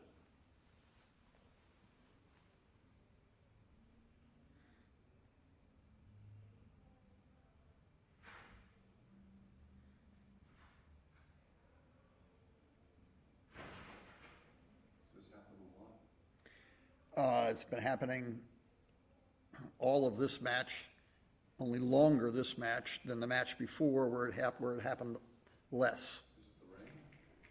No idea. Oh, we're back in action. Are we going to skip forward or is she still here? Yeah, we're skipping forward. I wish I knew. She's just forgotten about the cube or doesn't understand. There's a gap here in something. First of all, I don't believe the cube is on her side, because she certainly would have redoubled by now, because 2 points wins the match for Josh. But she should double before she rolls something bad. Wherever the cube is, she should double. You're right, we never returned it. Ah, good, they finally figured that out. Now, she should, boy, if she doesn't roll a 4 or a 6, or a 2-1 or a 3-1, 6-4, she rolled both. Okay, now this is sort of funny. She should actually probably run with the 6, but maybe not the 4, and hope that Josh squashes another blot for her attack. I hope that's what she's thinking. She could also have come out with a 6 and hit him loose. Okay, this makes a mess of his board, which may give her a chance to get another checker, and if she happens to get hit later on, it'll give her she won't be as likely to lose. Ooh, that's the only way to play it. Well, there was another way to play it. This is the way to play without leaving a shot. And stay there.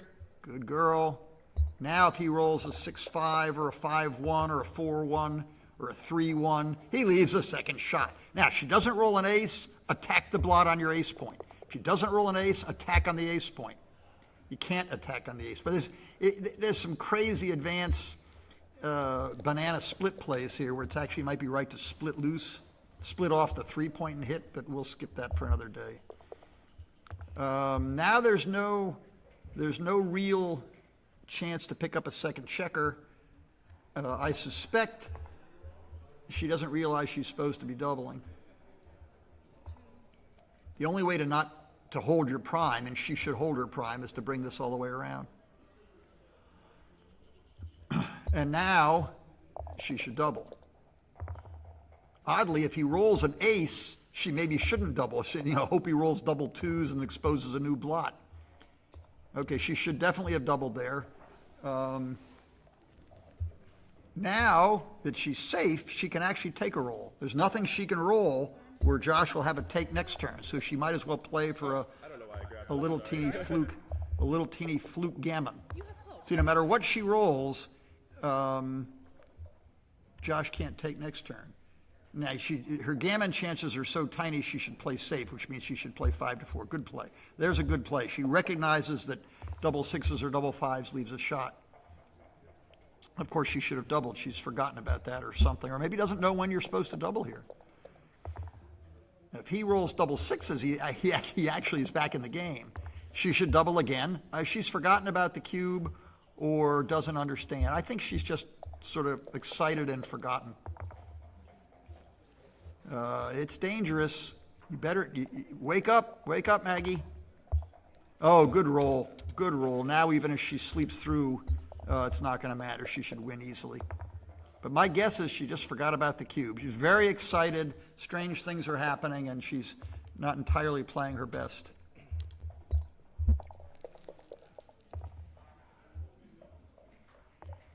Okay, can Josh still legally win? 1, 2, 3. 1, 2. No, he cannot. All right, well, we forgot about the cube. It probably didn't matter. Earlier on, it might have mattered. There were some positions, and we've lost the internet again.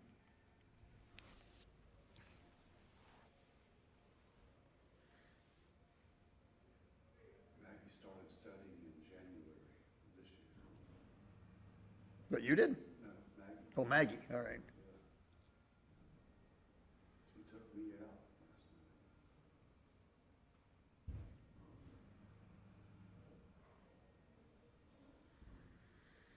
last night. I want my internet.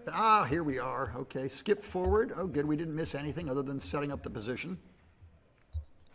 6-3, the long-time modern play. Players in the world, like Sander, always drinks. Way back when people would run with 6-3, they'd run the whole way. That was the standard play.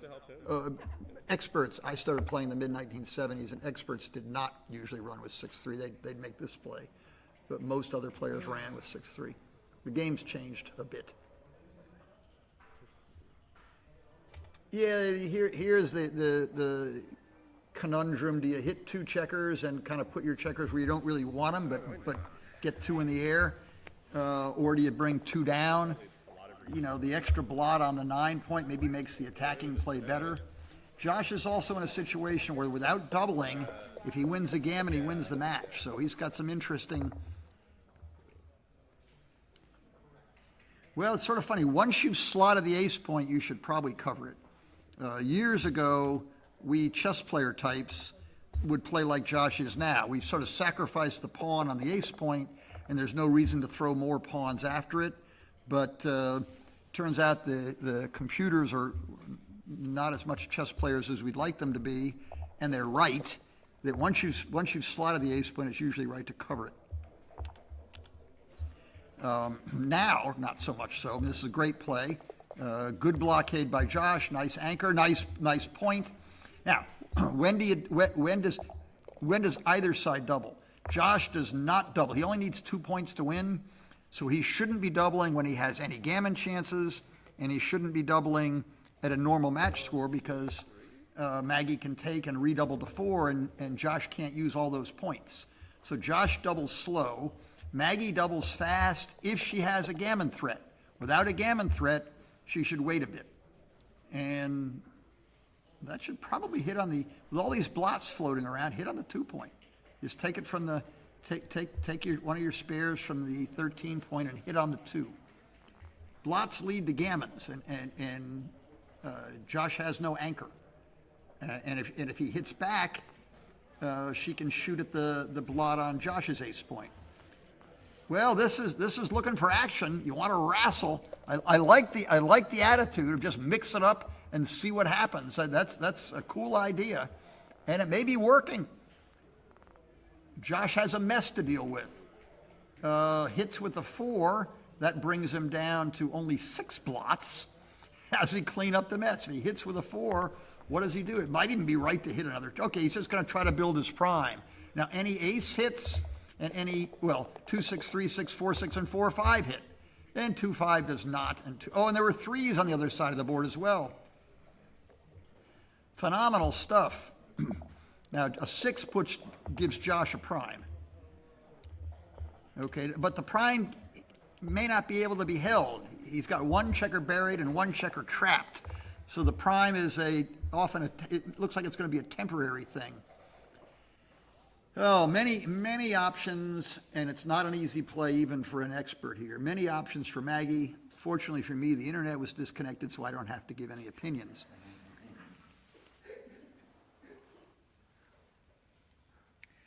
This is a real tricky position to try to win. It's a tricky position to try to not lose. I mean, the simple, yeah. Well, she could beat the prime, but it may come at a cost. You kind of has to try to get gammoned in order to beat the prime. You beat the prime by counter-priming it, or just by, even at this point, Josh rolls 6-4, he can't play it. Mm-hmm. Right. The prime's got to break, partly because he's only playing with we're back in action. Who has rolled the 3-1? If this is Maggie, she should hit.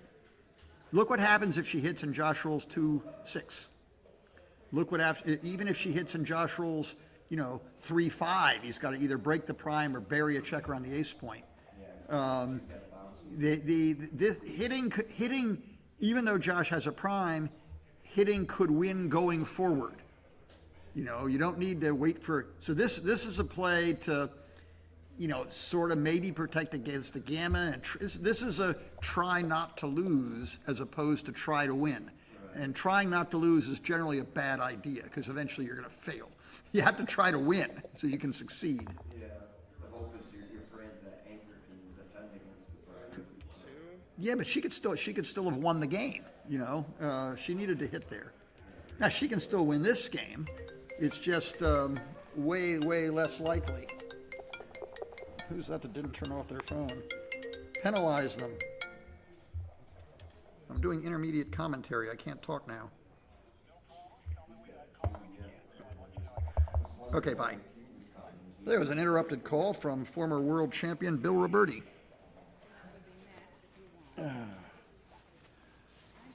Oh, okay. When does Josh double? When he only needs two. I see he just doubled. When he only needs 2 points. He can double when he only needs 2 points when he has a very strong position and he isn't getting gammoned. If there's any chance of getting gammoned, don't touch the cube. Okay, now she should, as soon as it's her turn, she should redouble. Now, if she passed, she would have been behind 5 to go, 1 to go, which is not a. Oh, he's going straight for just come home safely. Come home safely. Here we go. Okay, here we go. Now, you know, her best chance is probably double sixes followed by a few more big numbers. Don't come out now. Well, it's not even that big a deal. Her second best chance is that Josh can't come home safely without leaving a shot. She should have played 5 to 4 with the ace. It's not a big deal. Josh plays 6-4. He'll bring 2 off the back.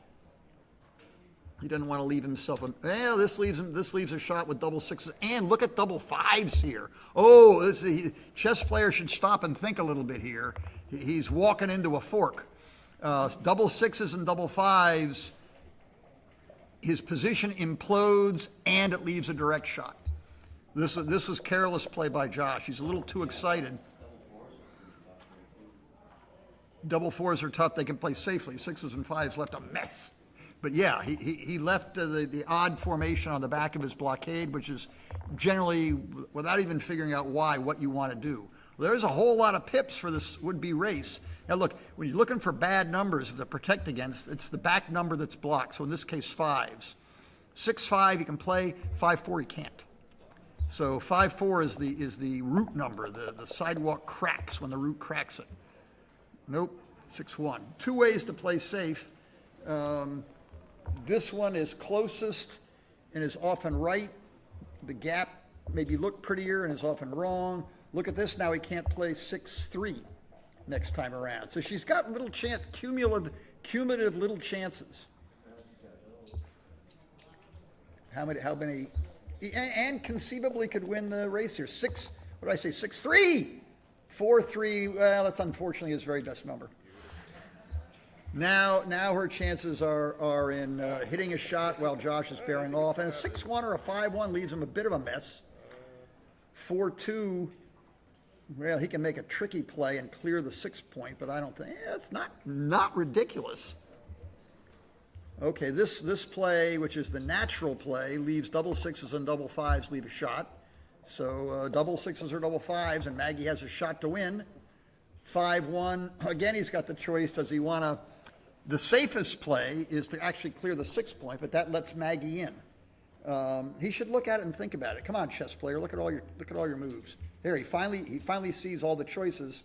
Apparently, Josh, I've been calling Josh a senior master, which he is. That's basically a U.S. Chess Federation distinction, not really a title. You've earned to be called a senior master when you used to be when you reach a rating of 2,400. I believe Josh is higher than that. FIDE, the Fédération Internationale d'Échecs, awards Grandmaster and International Master titles, which are more prestigious, and I believe Josh has a IM title, so congratulations. This game and match is basically over. We need a lot of 2-1s and 3-1s, and Maggie's got to do her share by rolling double sixes and fives every turn. Not quite.